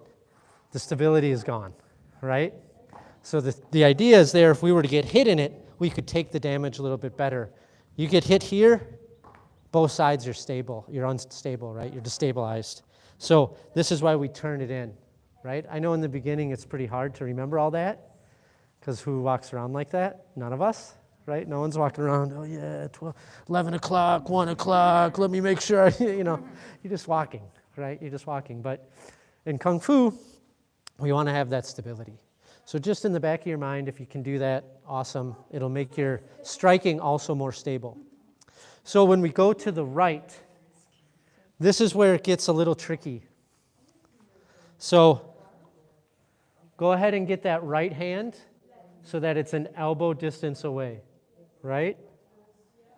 And then get that left hand in placement. And again, the right hand is up, the left hand is down. right? And when we strike, we're using this. The right hand comes here instead of the waist. So anytime you're striking to the right, the hand's here, right? Striking at the knee, same thing, right? And so the trick here, and this is where that leverage comes into play. If I'm having my hand way out here and I do that, you could probably hear that, right? It hit me in the shoulder. And if you're like most of us, the first couple of weeks you get a lot of bruises on your shoulder. It's not ideal. So we want to change that kind of hinging point to that hand. And what happens is, and I'm seeing some of you already do it, which is fantastic, making my job so easy, love it, is you're kind of bringing that right hand in and then striking. Now, to the right, it tends to have more of a sweeping motion because of the way it is. You can still get that sound, which is awesome. That's what you want. You want that kind of sound, right? Still try to keep that back leg straight. So again, let's go head height, right? Oh, sorry. No, that was cool. We like that. No, I'm the instructor. You don't need to apologize. That's me. So, right? Again, get that hand tucked into the right side of the chest there, right? And think head height, right? Like I said, this is a little bit harder. You can get vibration there, but it's a little bit harder. And then the knee, and the knee, right? Right? Remember to keep that right leg, still want to keep that straight. And now, any questions with that? Yes. Yeah. Difference for left-handed and right-handed. I mean, we do know this holding, but for the feet, because I'm used to like having my left foot back as a lefty, Yeah. and not the right one. Ye- It's just interesting to me. Yeah, well, I'm teaching it this way because in the routine, you do this sequence in the routine, but throughout the routine, you're taking different steps. But there is a sequence in the very beginning where you do these 4 strikes, and it's all done with the right foot back. So I wouldn't worry too much about it because what we're going to go over today is actually a sequence where you're going to step with the left, strike to the right, step with the right, strike overhand, block, shuffle, and you're actually going to have that right foot in front. And so you're going to get that. It's just this first sequence, and then we'll do a little turn, and we'll do the sequence again, and then we do another turn and do that same sequence. So usually the right foot is predominantly in front, so not to worry too much. Are you right-handed, or you are left-handed? Oh, yeah. So it's always a little tricky for lefties because I'm a right-handed person, and most of the weapons are taught from a right-handed perspective because Master Ian, Master Tan were also right-handed. So, do the best you can. If you want to go opposite, you can try that, but I would say first learn the routine and then go from there. It is a relatively shorter routine because it's teaching us the basics of how to use a two-handed weapon, right? And so this works with all the other ones when you start to get into the tiger fork, the monk's spade, the golden coin staff, the horse cutting knife, the guandao, right? There's a lot of weapons, but this is the base. We want to know how to move our hands in this way and how to get energy out here instead of here or like back here, right? So, yeah. So, now we're going to do the challenging part. We're going to do a sequence of, we're going to keep our feet the same because that'll make it easier, right? We're going to go upper left, right? Let's do it slow. Let's do it together. So get your left hand in position, right? We're going to go upper left, someone's head, right? Try to get that hand. Yep. So if you got to move it down, that's okay. Because we don't really want to ever be coming too forward here. This takes us off balance. We want to stay here, nice and upright. And then pull with the right hand, and we're going to go upper right. Right? And so that left hand has to slide in. Slide that left hand in. Yeah, exactly. And keep that, we want to go up here on the shoulder. Yeah. And now we're going to go lower, right? So pull, get that left hand, slide that right hand in, get that left hand pretty close to the hip, and then strike the knee. Right? Now pull back with that right hand, slide that left hand in, and strike the knee on the right side. Yep. Try to get that right into your chest. So if you can, lower it up. You're kind of up high here. So come down here. Yeah. Try to get it in, roughly around your nipple height or so.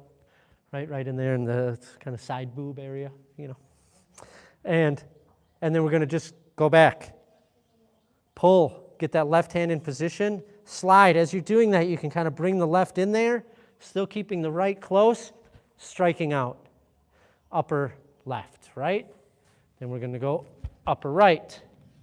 Pull. Lower left. Lower right.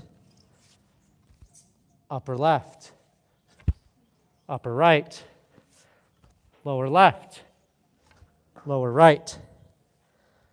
Yeah, let's just keep practicing this.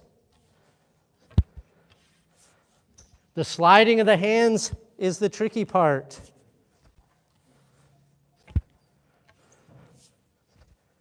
And then the movement, right? So keep going. I want to just observe you a little bit. Upper left, upper right, lower left, lower right. Really move the hands. Don't worry about being super fast. Way better to be technical, right? We always work with being technical first and then increasing the speed. Because if you can get it slow, you're going to have a much better chance of getting it fast. If you can't get it slow, you're going to have no chance of getting it fast. This is true of just about anything we do here. So we always want to think about that. So if you get lost, just start again, go upper left. So do try to get your feet wider. Yeah. So that your hips can face forward. If our hips are nice and wide, the likelihood of our hips being able to be forward is a lot easier. The more narrow they get, it's really hard to turn them. They're going to want to be over here. And we want to keep our hips facing 12 o'clock if we can. Makes sense. Yeah. This way we're always kind of facing our opponent and not really giving them the back, which in martial arts is generally a pretty scary thing. Yeah. So you can just start again, get that left hand in position, and go upper left. Pull back, upper right, pull again, lower left, lower right. I just want to get you, familiar with this kind of movements.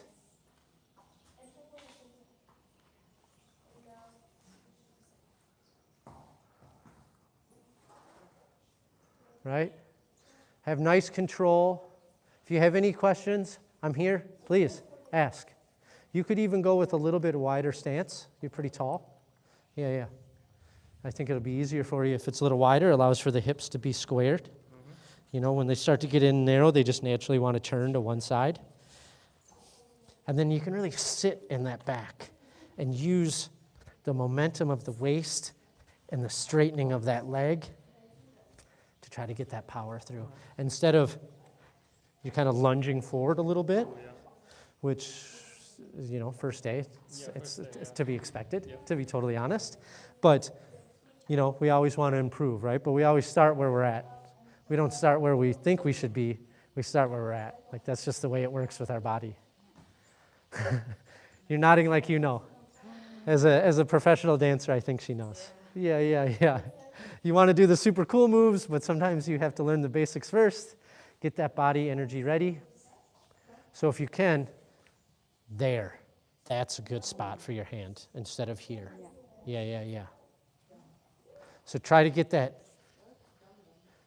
at the hip when you're going to the left hand at the hip when we're striking to the left, and that right hand here.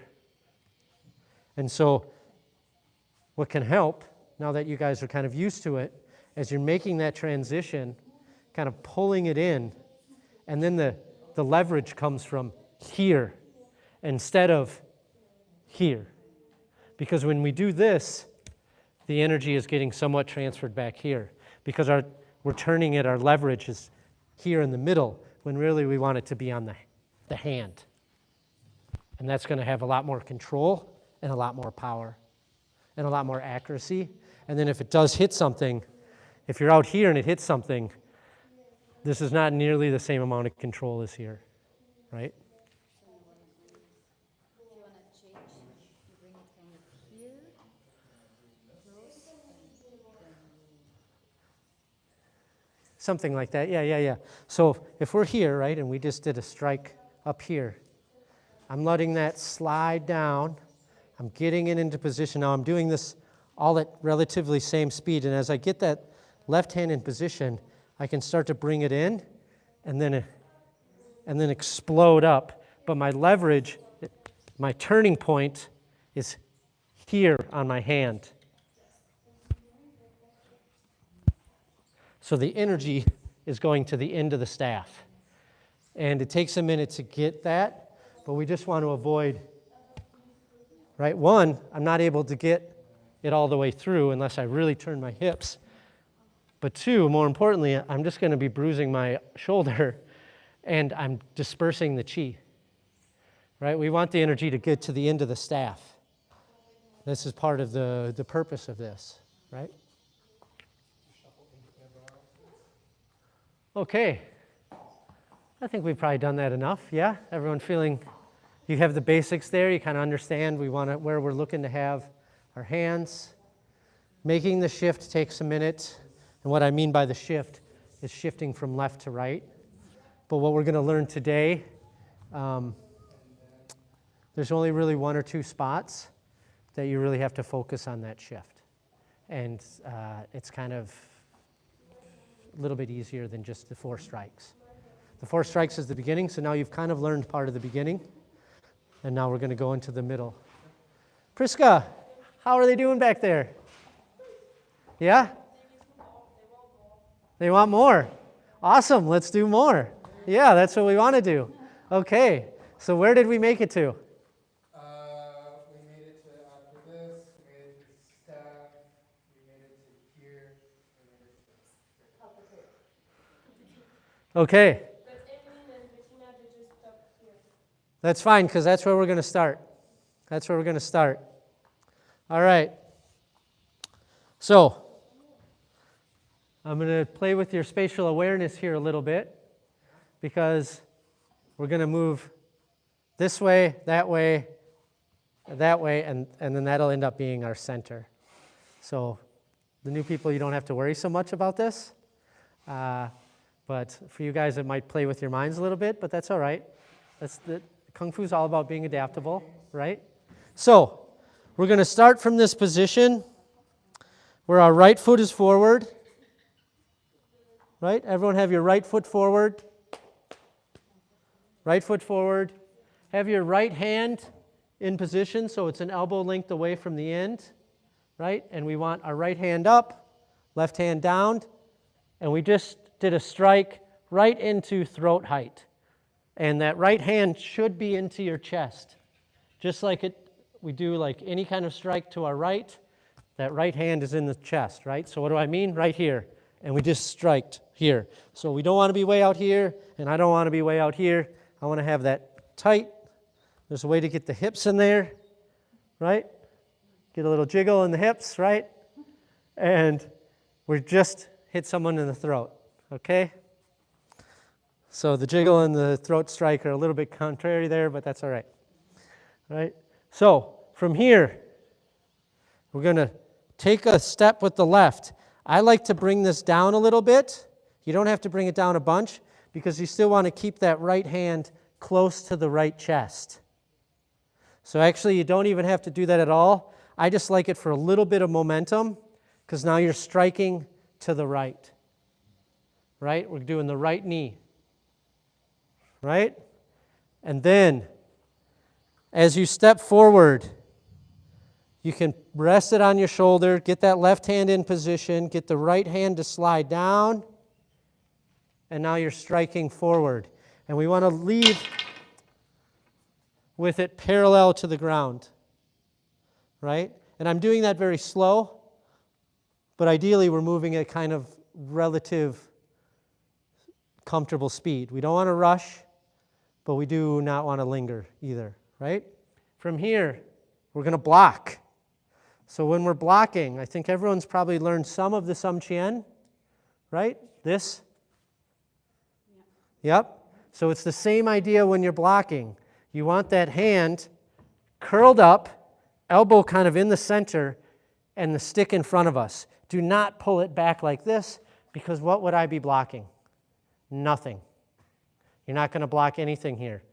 Pull it away from your body. Sum Chien, you don't do Sum Chien here. You do Sum Chien right here, right? It's out here. That's where we want it. So from here, after, right? From here, I can block, right? It's in front of me. Bring it forward, Mimi. Yep. We want you to be protected. Same, Joe. Yes? Is it the same as like the opening move where we're, not the opening move, but after we've done this and we're stab and then it's... Yeah, the block is always the same. This kind of block is always that same movement where you're coming up into a defensive position. That left hand kind of just drops down a little bit. It can stay near the hip, but we want that right hand kind of in this power position. And the reason is there's tension here. So you naturally have tension. So if someone was to hit it, it's not loose. If I just do this, there's no tension. And you can see that as you kind of curl. That's why we do it in the Sum Chien too. There's tension there, right? It's building up the fascia, but it also gives strength to the posture, right? So there's always reasons why we're doing it, even if it doesn't always make sense, right? You know, from your first time perspective. So let's just go through that sequence again. Stab, right foot forward, stab to the left, step forward, right knee, step forward, overhead, right? Make sure those hips are nice and square. We want them facing 12 o'clock. Back leg is straight, right leg is bent. Block, right? Do keep it a little bit further out, so don't bring it too close. The key is have that left hand. We don't want to do this. We want to be at an angle, right? And now bring it down and shuffle, strike. So the key here with the strike is when you shuffle, I'm going to turn the side so you can see it. Here I am blocking. When I shuffle, so those of you who are not totally familiar with the shuffle, you're pushing off your back foot and stepping with the front foot, and then the back foot follows. So stepping with the front, and the back follows, right? So we're not jumping. At no point are both my feet off the ground. Yes, come on in. Is it raining? Yeah. So from that blocked position, right? One of the ways to get power in this strike is, and you can probably see the difference. If I'm here and I just do this, right? It didn't look so good, right? So if I'm here and as I shuffle, I let my right hand come back and then square up those hips again. So I'm getting the power in the hips. Because your hips and your back leg, that back left leg, are going to be way better. Yeah, have your hips face me. Yeah. Maybe Priska can tell you in French because she's better at the French language. So, again, right, we have that. And again, when you shuffle, you can leave it right here, but it's really hard to get any kind of power, and what's going to happen is you're going to want to reach for it. So what I recommend is let that right hand almost come back to you, and then you get that whole, right? Hips turn, leg straightens, energy 60% on the front, and boom, you're getting some power in that. Okay? So let's see that sequence again, starting from here. I know I'm putting your brains a little bit to the test here. So we're striking to our left in the throat with our right foot forward. Right? Next step.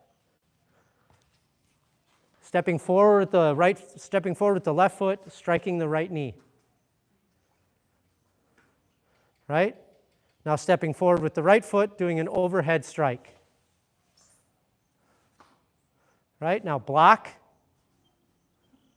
and now shuffle and strike.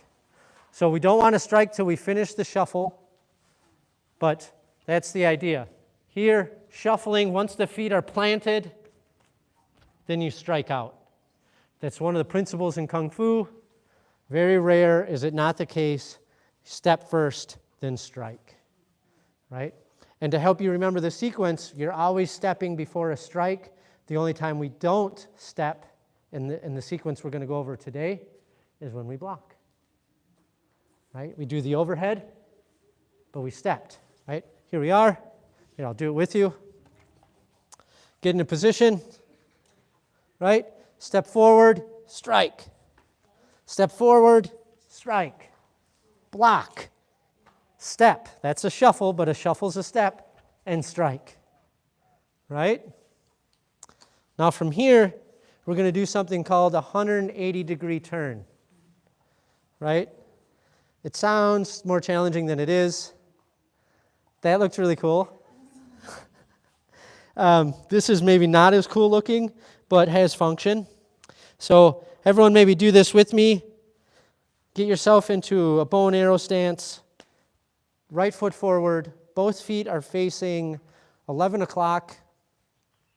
And it's important that they're facing 11 o'clock, right? You could probably go a little wider. Maybe not so long. More this way. More wide. Yeah. Try to get your shoulders in between. And what we're going to do is we're going to bring that right foot, and you can bring that toe really close to it, and you're going to be real pigeon-toed. So get them really close. And what happens, try to get it in front. So instead of coming here, try to get it all the way so that your hips, and I'm going to come over here so it's going to be a lot easier for you to notice. And it's going to force you to look my way. Right? So we're like this. Bring it so that your hips are facing this direction. We're going to stay in this for like a millisecond. And what this does is it kind of naturally pushes your left foot out into a bow and arrow stance. So you want the left foot to be in front. Right? And so let's just do that again, but we're going to just keep turning around in a circle. So now bring that right foot in and have your hips facing the other side. And now push out, right? And now your left foot, and you're facing forward, right? Should your feet be pointing at one? Yes, they should. Yes, they should. So let's go again with the right foot forward, because that's what we're doing in the routine. And we just did our shuffle and our strike, right? Bring that right foot in. Have the hips facing this 90 degree. Now, as you step back, pull back with the right hand to get that, or with the left hand, to get that right hand in position. So this hand here pulls the staff back to get the right hand in position. Let that right hand slide up, and now we're going to do those same sequences. So I'll come to this side so you can see. It looks something like this. I was here, right? I do this, and now I'm going to do that same sequence, right? So left foot's in front, feet are facing 1 o'clock. We have a clock right there in case you're not sure where 1 o'clock is, right? We got the right knee, step forward, overhead. Try to get that left hand. Remember, when we're doing the overhead, that right hand's in position. It needs to pull to get that left hand in position. You can rest it on your shoulder. Let the right hand slide down, overhead. And then now look at your left elbow. Is it in place? Is your left hand in place? Yep, because you're all perfect. We love that. All right, here we go. Block, shuffle, stab. And remember, square up those hips on the stab. That's where the power's coming from. Yeah. Now we're going to do a 90-degree turn. Right? And the 90-degree turn is just on our heels. So turn the left heel. I'm going to come over here to force you to see it. Right? I'm here. And turn the left heel, turn the right heel. As you do that, pull to get that right hand back into position. Get that right hand in position, left hand slides up, and we're striking the lower right knee. Stepping forward, pulling it up, sliding that right hand down. Look at your elbow. Is it in position? I see a lot of people are. This is awesome. Block, shuffle, stab. I ran out of space. Don't try to come out of your stance, right? We don't want to be leaning forward. We want to keep our chest upright. Yeah? So that's a big sequence, but we're just doing the same movements over and over again. I'm just going to keep moving Priska around. Yeah, we do it 3 times. We do it to the front, or actually it's to the side. In the routine, it's to the side. But you do the first one, we turn 180 degrees. We do another one, we turn 90 degrees, right? So that would actually bring us back to the center. So the center would be, if we were thinking, what's our front? It's there. But I don't want to confuse you. Don't worry about that, right? Just think about these, 4 movements, 5 movements, 3 strikes, and a block, right, and a shuffle. So let's get it again. I'm going to do it, but I'm not going to talk, right? I know, I'll talk a little bit. People online know I talk, and the instructors here know I never shut up. So,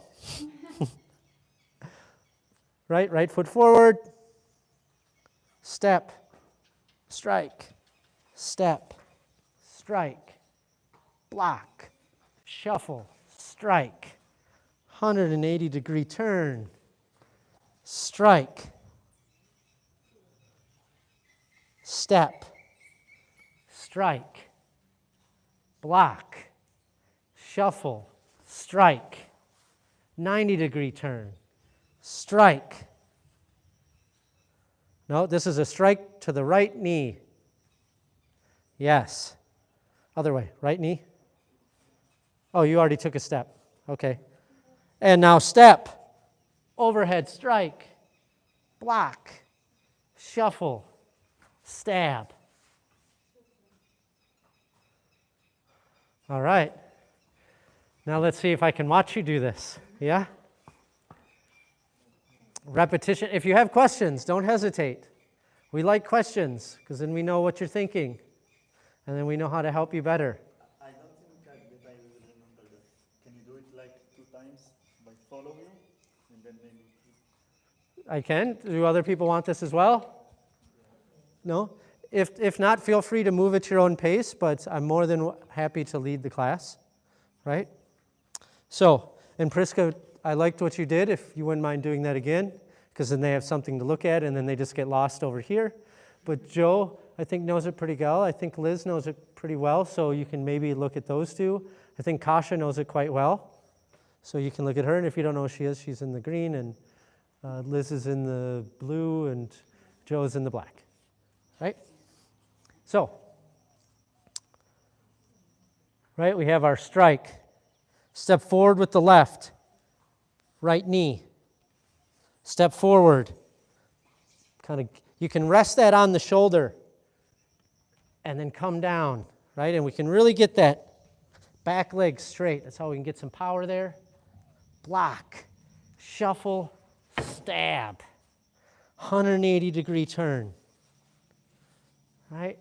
And then strike, right knee, step, overhead strike, block, shuffle, strike, 90-degree turn on the heels, moving the hands, strike to the right knee, stepping forward, overhead strike, block, shuffle, stab, right? And turning back to the center, strike.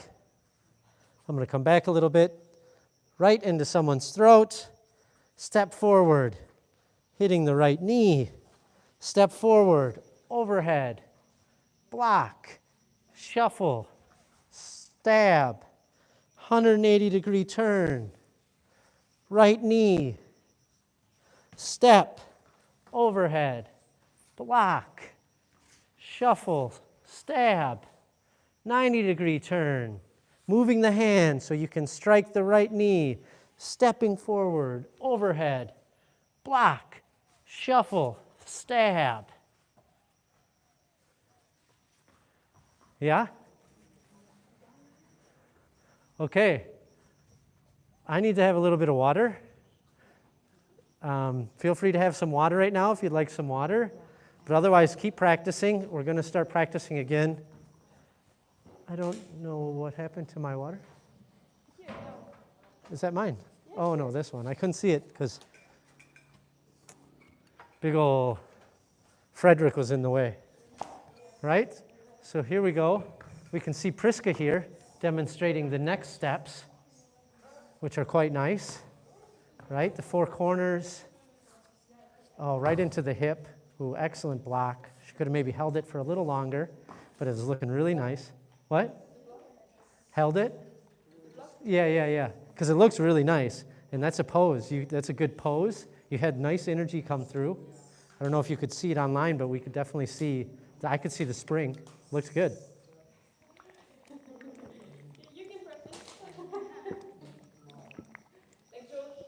Yeah, come on up. Line back up. Have a quick sip of water. But we're not going to hang out chit-chatting all day. We can do that right after class, right at dinner, and we have the rest of the evening. We only have a half hour of wonderful training left. So we want to make sure we get to it, right? Okay. So we got our right foot forward. Stabbing to the throat. Right. Take a step. Hit the right knee. Yeah. Take another step. Go overhead. Block. Shuffle. Stab. Right. Turn 180 degrees. And adjust those hands so that you can hit the right knee. Then take a step. Overhead strike. Block. Shuffle. Stab. Now turn 90 degrees. Adjust. Hit the right knee. Overhead as you step forward first. Step forward with the right foot. Step forward, Joe. And then overhead. Block. Shuffle. And strike. Did you impress yourself with the nice. Okay. And keep going. Keep going. I'd like to see you do this a few more times. The next sequence is quite challenging, so I want to make sure that you get this. This is kind of the bulk of the practice, so we want to make sure that you really understand it. And then Master Ian would probably be disappointed if I didn't refine some of you, so I want to make sure that I get people moving in a good way. Try to get those hips squared up. Yes, that's where the power is going to come. So if you can, it's going to be a lot easier to square up your hips and then get this knee over your foot. So it's not coming in and compromising like this, but it's actually over that toe. And yes, it's like maybe not right over the toes, but over this part of the foot. And then that's going to let you have a lot more control and a lot more power. And it's not just going to be your arms doing this. It's going to be the hips turning. So see if you can So you start facing this way and then, finish the question. and then you pivot your hips to as you strike? Yes. Yes. Yeah. Yeah, and if you can do it all at once, even better, right? As you shuffle.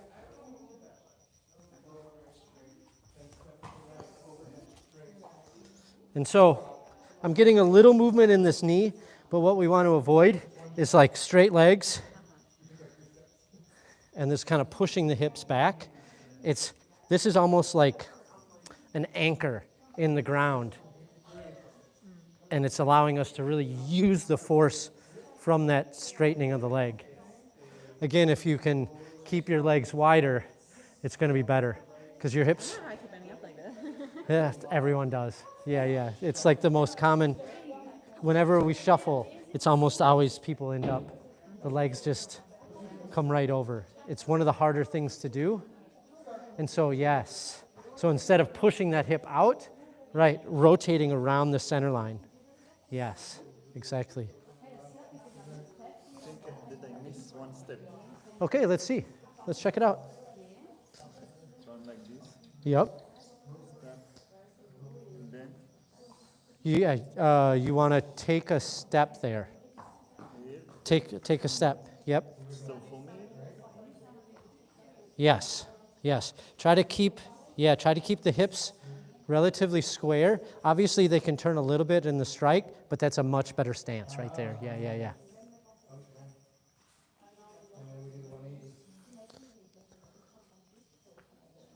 Yep, make sure to get that step before you strike. So it's a here, step, strike. So it's not a, and you're going to have a lot more stability, right? My hips are turned a little bit because I'm going this way, but I'm facing, for the most part, forward, right? Because I don't want to offer up my back to my opponent at any point. Yes, much better. And now take a step and pull it up and come overhead. Yep, this is just a straight up and down. So when you, So when we're here, right, pull it in, and from this position, keep it parallel to the ground. But that's what we want.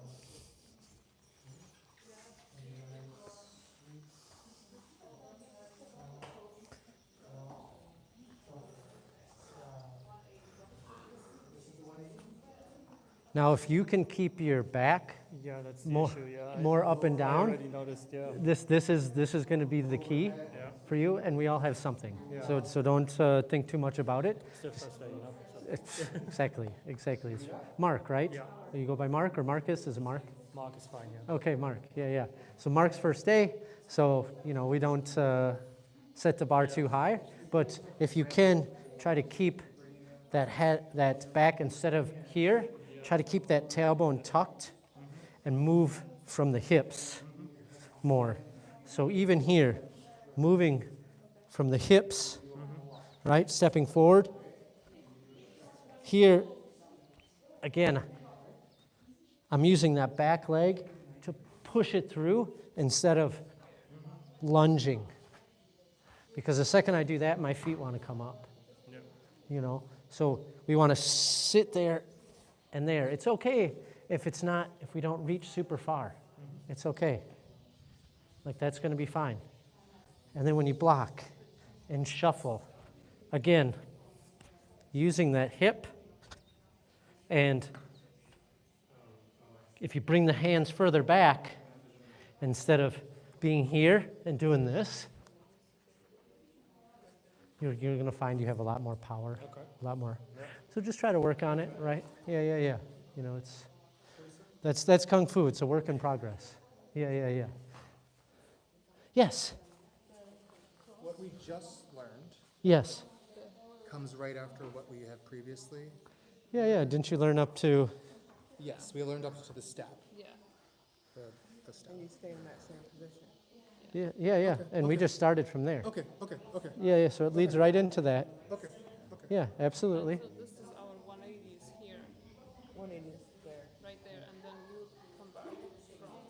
We started. Yeah, exactly. We started facing Yeah. So the three of us, we can go through that, right?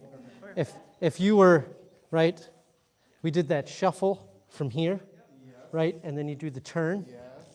You come through, and you're here, right? And then we step, we block, we shuffle. This is the 180. The 180 degree, exactly, right? Try to kick that leg out farther, Liz. Try to go wide. Go wide. You go wide. You got broad shoulders here. Maybe not that wide, but yes. And maybe you're a little long, but that's okay. And you can turn that foot in a little bit. Yeah, and it'll be a little easier on you. Yeah. And now, we got that strike, overhead, right? Block, shuffle, stay. Yeah, so your shuffle, we don't want our feet to end up like this because you're not going to be able to turn your hip. So, yeah. So push off that back foot. Just take a step with the right foot and let the other foot follow, but try to keep it wide. Try to keep your hips facing forward. So, yes, now try it from being wide. Yeah. And so then when you turn, you definitely want this down here. Anytime we're striking on the left, that left hand is always on the Qingming. It's never out here. So that's why we pull it in, because then we get some motion there. And if you can get the hips to turn, which it's a lot easier, if your foot is turned out, the hip will never come around. So that's why we want these just at 11, right? And then from here, we do the 90, right? And the 90 is just right on the heels. And then we'd end up in that center again, right? Yeah, I knew it could be a little confusing to y'all but it was just easier for the class, right? So let's go see how Fred's is doing, right? Oh, well, actually, Fred's teaching a little bit right now, so let's go check out David. How are you doing, David? Somewhat okay. Yeah. Okay. Let's give you a little room, and let's go through the sequence if you wouldn't mind. And I know pressure's on, but not really. It's not really, right? This is your first class. No one's expecting miracles. We're just hoping you can remember most of it, and if not, that's what I'm here for, right? So we have that first strike, right? Yep, and let it come all the way through. So don't try to stop it in the center. Go ahead and let that come all the way through. Yeah, we always want to think in Kung Fu that we're striking through the target. But you have the right idea. You're already moving into the next one. 90 degree back to center. And then Yep. Exactly. And if you can, make it parallel. That's ideal, but right idea. Absolutely. And then from here, the block. Yep. And the shuffle. And the same thing, if you can keep those hips more square and the feet wide. So not so much here, but here. And then with your foot like that, which is perfect, it's going to be a lot easier to get the hip involved. Yeah, just like that. You see how you got that turn? But when that foot's like that, it's not going to want to come through. It always will get stuck here unless you have amazing flexibility, like double jointed in your knee and in your ankle. I am not. So if my foot is out, it's not going to get. But once it's there, and like you just did. And that's the sequence. And then it's just a matter of the 180 degree turn, exactly. Not quite, and I think you knew. I could see the smile on your face, right? You had it really good here. Just let that left foot come out. So from this position, just let that left come out. But you had your feet really nice. I really liked what you did here. This was really good. That was perfect, right? Yeah, so there again, from this position, you keep wanting to just turn and step, but we actually want to push that left foot out. So then we're in a bow and arrow stance with the left foot in front. Yeah, and then what happens is we just pull and get that right hand in place, and then it's the same sequence. Yeah, lower right, overhead, yep, block, shuffle, stab. Try to keep those legs wide, right? And then we just turn 90 degrees. Yep, and do that same sequence. Yep, right knee, which you can't really get, but because you're up against the wall, right? But you're doing the right movements. Yeah. It's there. Yeah, give yourself a little more credit. That was good. That's good. Just a little bit of the footwork, but I'll be honest with you, the footwork takes time. That's true for everyone. And if you look around, you'll see everyone's footwork, and Not to be rude, but most people's footwork is not good. It's just not good. It's day one, you know. It takes months. There's a classic story with Master Ian. He won world championship in California. He comes back to Master Tan, and Master Tan says, we're going to work on your stance. We're going to start from zero, right? So it's like we're always working on our stance. It's a thing for you to know at home. You can always perfect your stance, myself included. I'm teaching this class, and while I'm teaching it, I'm still thinking about my stance. Always working on the stance. So just keep that in head of your mind. Want to keep the shoulders, the feet shoulder width apart, widthwise, and not so long. This is not good stability, doesn't allow us to get our hips involved, doesn't allow for power. So we always want to keep our hips and our chest roughly facing 12 o'clock or ahead, and that requires the feet being wide. And the shuffle is the tricky part, because most people when they shuffle, they do this. And so you just have to kind of get used to keeping these legs wide, you know, imagining there's like a ball between them, keeping them wide. And that just takes repetition. Takes repetition? Yeah, for sure. Keep practicing. It's looking good. Okay, Fred. Yeah, come on over. Let's check out Fred. Fred, let's see your routine.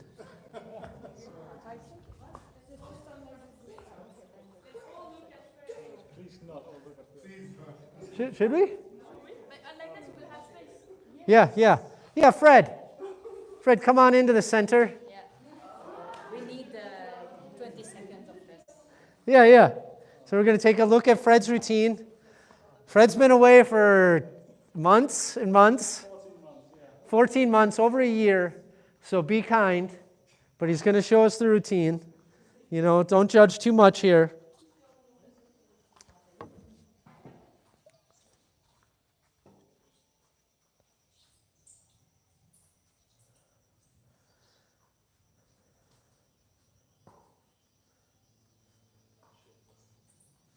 And he already knows he messed up, but that's okay.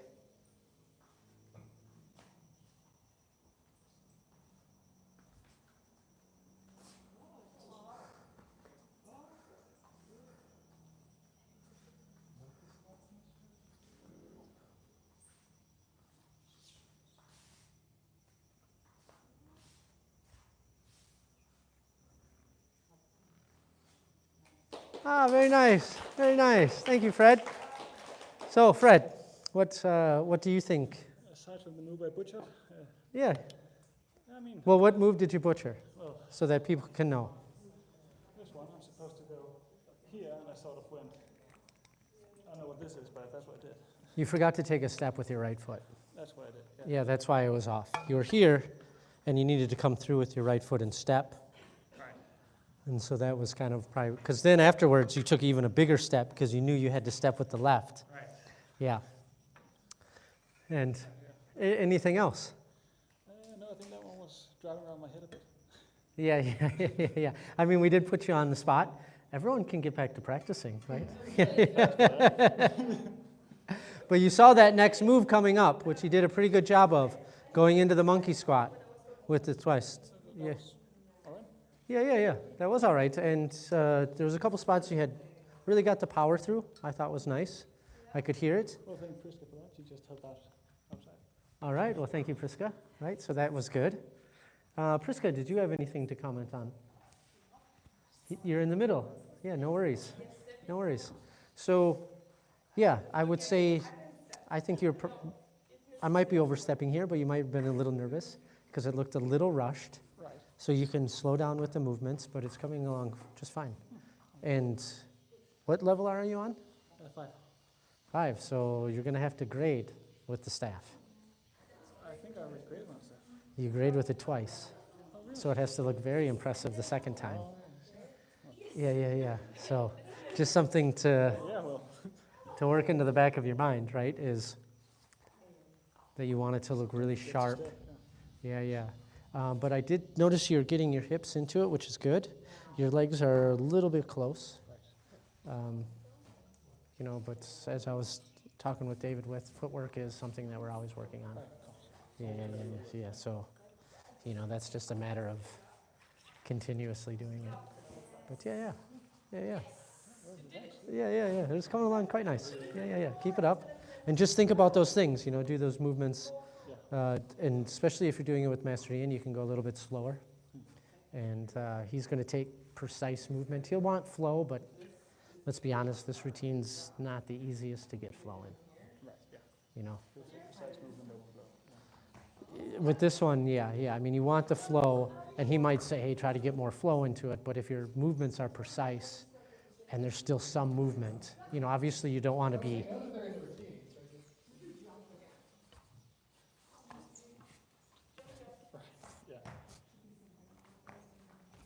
Because there's no flow there. The movement is precise, but there's no flow. So obviously that. But we just want to make sure we're finishing them. Finishing the moves. Yep. I thought that was good. Yeah, for sure. Keep it up. It's looking good, and thanks for your help in the class, because there's a lot of people, so it's nice. It's hard for me to get around to everybody. Do you have a question? Get that right foot in front. Yes.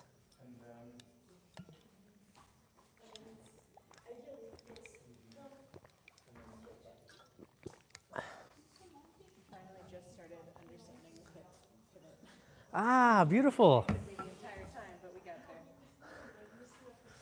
there. The entire time. It's like 30 minutes. Brilliant. If you can, I know it's easier with the thumbs, but we do want to try to keep our hands. Yeah. This also kind of dictates how far our hands are apart from each other as well. Yeah. But that's awesome. I mean, seriously, if you get the hip movement, 30 minutes, brilliant. That's one of the harder things. I still get talked to about it. So, yeah. Yeah. It's awesome if you can.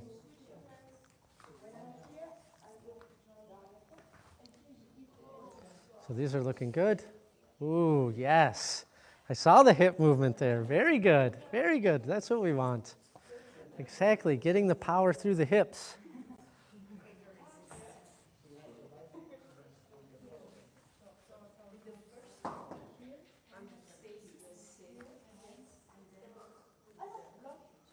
So don't be afraid to let that come further in so you can get more hip. Yeah. So you get a little bit more of a strike, because it's so hard to generate from just that. So how is everyone doing with that? Pretty good? Do we want to learn how to make it a little bit more powerful? Yes. Okay. So one of the tricks, not really the tricks, but one of the techniques to make it a little bit more powerful is just like when we had that wrist rolled up in the Samchien, you can do that when you're going to strike, which is why it's easier to get power with a strike to the left than with the right. Because you can't really do that with the wrist on the left wrist when we're striking to the right? I can't really roll my wrist the same way. So here, as I'm here and I strike, I can, as I'm punching, I can let that wrist unfold, and it helps to get even more power through. Yeah, I would lower your hands a little bit so you give yourself enough stick, and then it's easier. And see if you can feel the vibration in the staff. This is what we're going for. The vibration in the staff is a sign that you're doing it. So in the part that we were just doing, what are one of the ways you can do that? Okay, we just strike here, right? Now as we step forward, get that left hand in position. As that right hand comes down, it can kind of curl up so that when I'm dropping it down, and you're going to get more power that way, right? So you're striking into it, and you're getting that vibration to come through, right? So again, it's not a mandatory thing, but it's a way to get more energy into it. It's kind of like in the Samchien, we turn our hand. That turning creates head speed. It's just like in golf. Any of you who golf, you turn your hands at the end. Baseball, similar thing. You turn your hands. It creates more speed. Same thing. Creates more speed, more power, more energy. Right? Again, it's much easier to do with the right. You can't really do it much with the left. I wouldn't worry too much about it. But you can also get that when you shuffle. When you shuffle, get that turn. You're going to get more power with the turn. Right? The hips and everything. You don't want to just leave it to the arms. I don't want to just do this. But the turning creates more energy, creates more speed, which equates to force. Right? So I was thinking maybe teaching the next move, but we only have a few minutes, and the next one's quite complicated, as you saw what Fred did. It's a here. It's that move, right? So that's a little more complicated. It's going to take more than the 5 minutes we have left. So I thought maybe we'll focus a little bit on that power. So now let's maybe go through that routine again, right? I can lead. Let's see if we can maybe incorporate everything that we've been practicing. Again, no need to rush. We want to be precise. We do want flow, but we don't want to have flow at the cost of technique. Right? So we're starting in this position. And step, strike, strike, block, strike, 180-degree turn, strike, step, overhead, strike, block, shuffle, strike, 90, to the knee, step, overhead, block, strike. Nice. Try to keep that, remember, yes, and get those hips around. Yeah, exactly. Get the hips around. All right, keep going. Keep going. Try it again from the beginning, and if you have to go real slow, that's okay, but try to think about how you can get that power through with that wrist, and see if you can feel the vibration. Everyone has kind of the smaller staffs. They're much easier to feel the vibration in. That's what we want.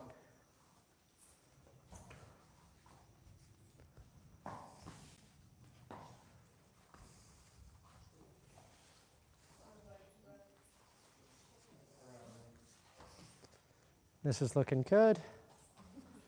Pretty good for such a large class. Everyone's training nice and hard.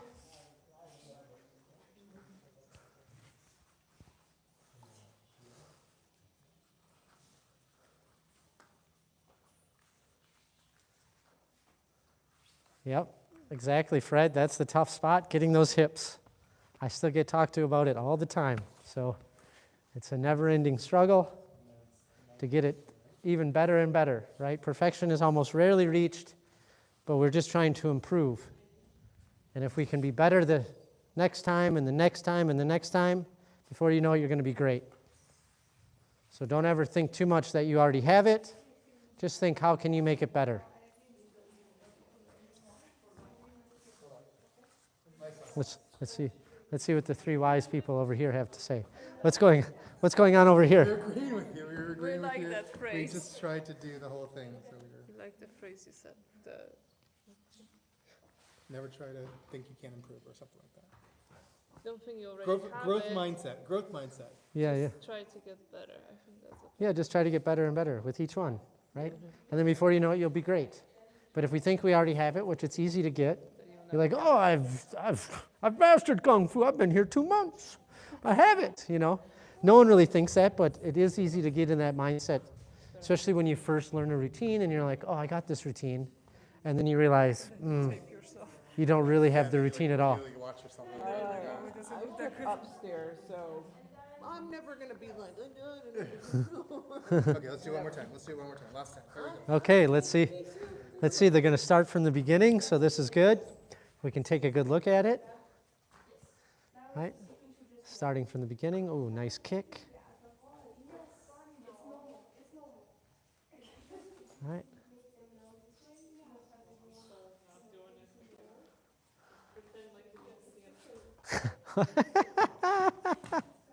Pull it through. Here we go. Nice. Nice. Overhead, right? Yep. Block and then shuffle. We're waiting for you. We're waiting for you. Okay, I'm like, what are you doing? 180-degree turn. Yep. Overhead. Shuffle. I always do too many shuffles. Yeah, and you turn your foot out, unfortunately. Yeah, so always think wider, right? Try to get used to being like bow-legged almost when you shuffle. This is going to help, right? Because everyone wants to shuffle like this. But the second you're like this, and then your foot turns back like this, the hip's never going to come around. We're never going to be able to get any energy through because it's going to get stuck in the hip. And that's just, try to get better and better. Okay. I think that's it. Let's put away our weapons or toys, right? Thank you for joining us. We appreciate it. Hopefully you learned a few things about the staff. Maybe Priska wants to close out for me while I close the class out. Thank you, Priska, for your assistance today. Thank you, Buddha-san. And now we all know the staff weapon, almost, at least one part of it. As you saw, the weapon routine is a bit longer. But we were in Namyong Kung Fu Retreat. It's in Thailand, in Pai. It's really the best weather. They're gonna close, so we're gonna just watch that really quick. Don't worry so much about this way. We like to. So that's the end of the class. That's good enough. All right. Keep together. Bow. Thank you, everyone. I appreciate the hard work. Thank you, Priscilla. You kept it up. Appreciate that. Well-deserved dinner. Enjoy. Nice. So I was saying we are in Namyong Kung Fu Retreat in Thailand, in Pai. If you want to join us, it's a retreat, so you can live with us. You can stay one class if you want to try, one day if you want to try a little bit more. I would say 1 month is the best if you really want to try, because you will learn one weapon, you will learn one freehand routine, you will have your first grading, a lot of self-defense, and a lot of wisdom, a lot of mastery, a lot of meditation, a lot of understanding on yourself. So just check the website kungfuretreat.com. It's in Thailand. The name of the school is Namyong, like that actually. That's the name of the school, sorry. So kungfuretreat.com. Really easy. Don't hesitate to join, just if you're curious about it. If you've never done any Kung Fu, it's really easy to come in Thailand. You have like a visa of like 30 days for the most of the country for free. So just try it. I would say 1 week, like the most of them, and maybe you're gonna love it. Fall in love and stay with us. Live Kung Fu forever. Maybe see you. Bye-bye. It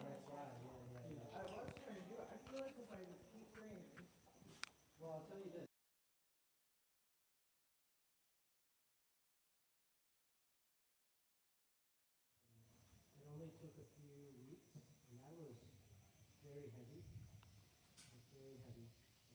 200 and some pounds, 220 pounds. Thank you. And so it was very difficult, but it took a couple of months of just trying to do it 3 times a week. Like Wednesday, midday, we had 3 times. So Monday, Friday, we had 2 practice. You just try. And before you know it, your hips start to open up. And a lot of it's just like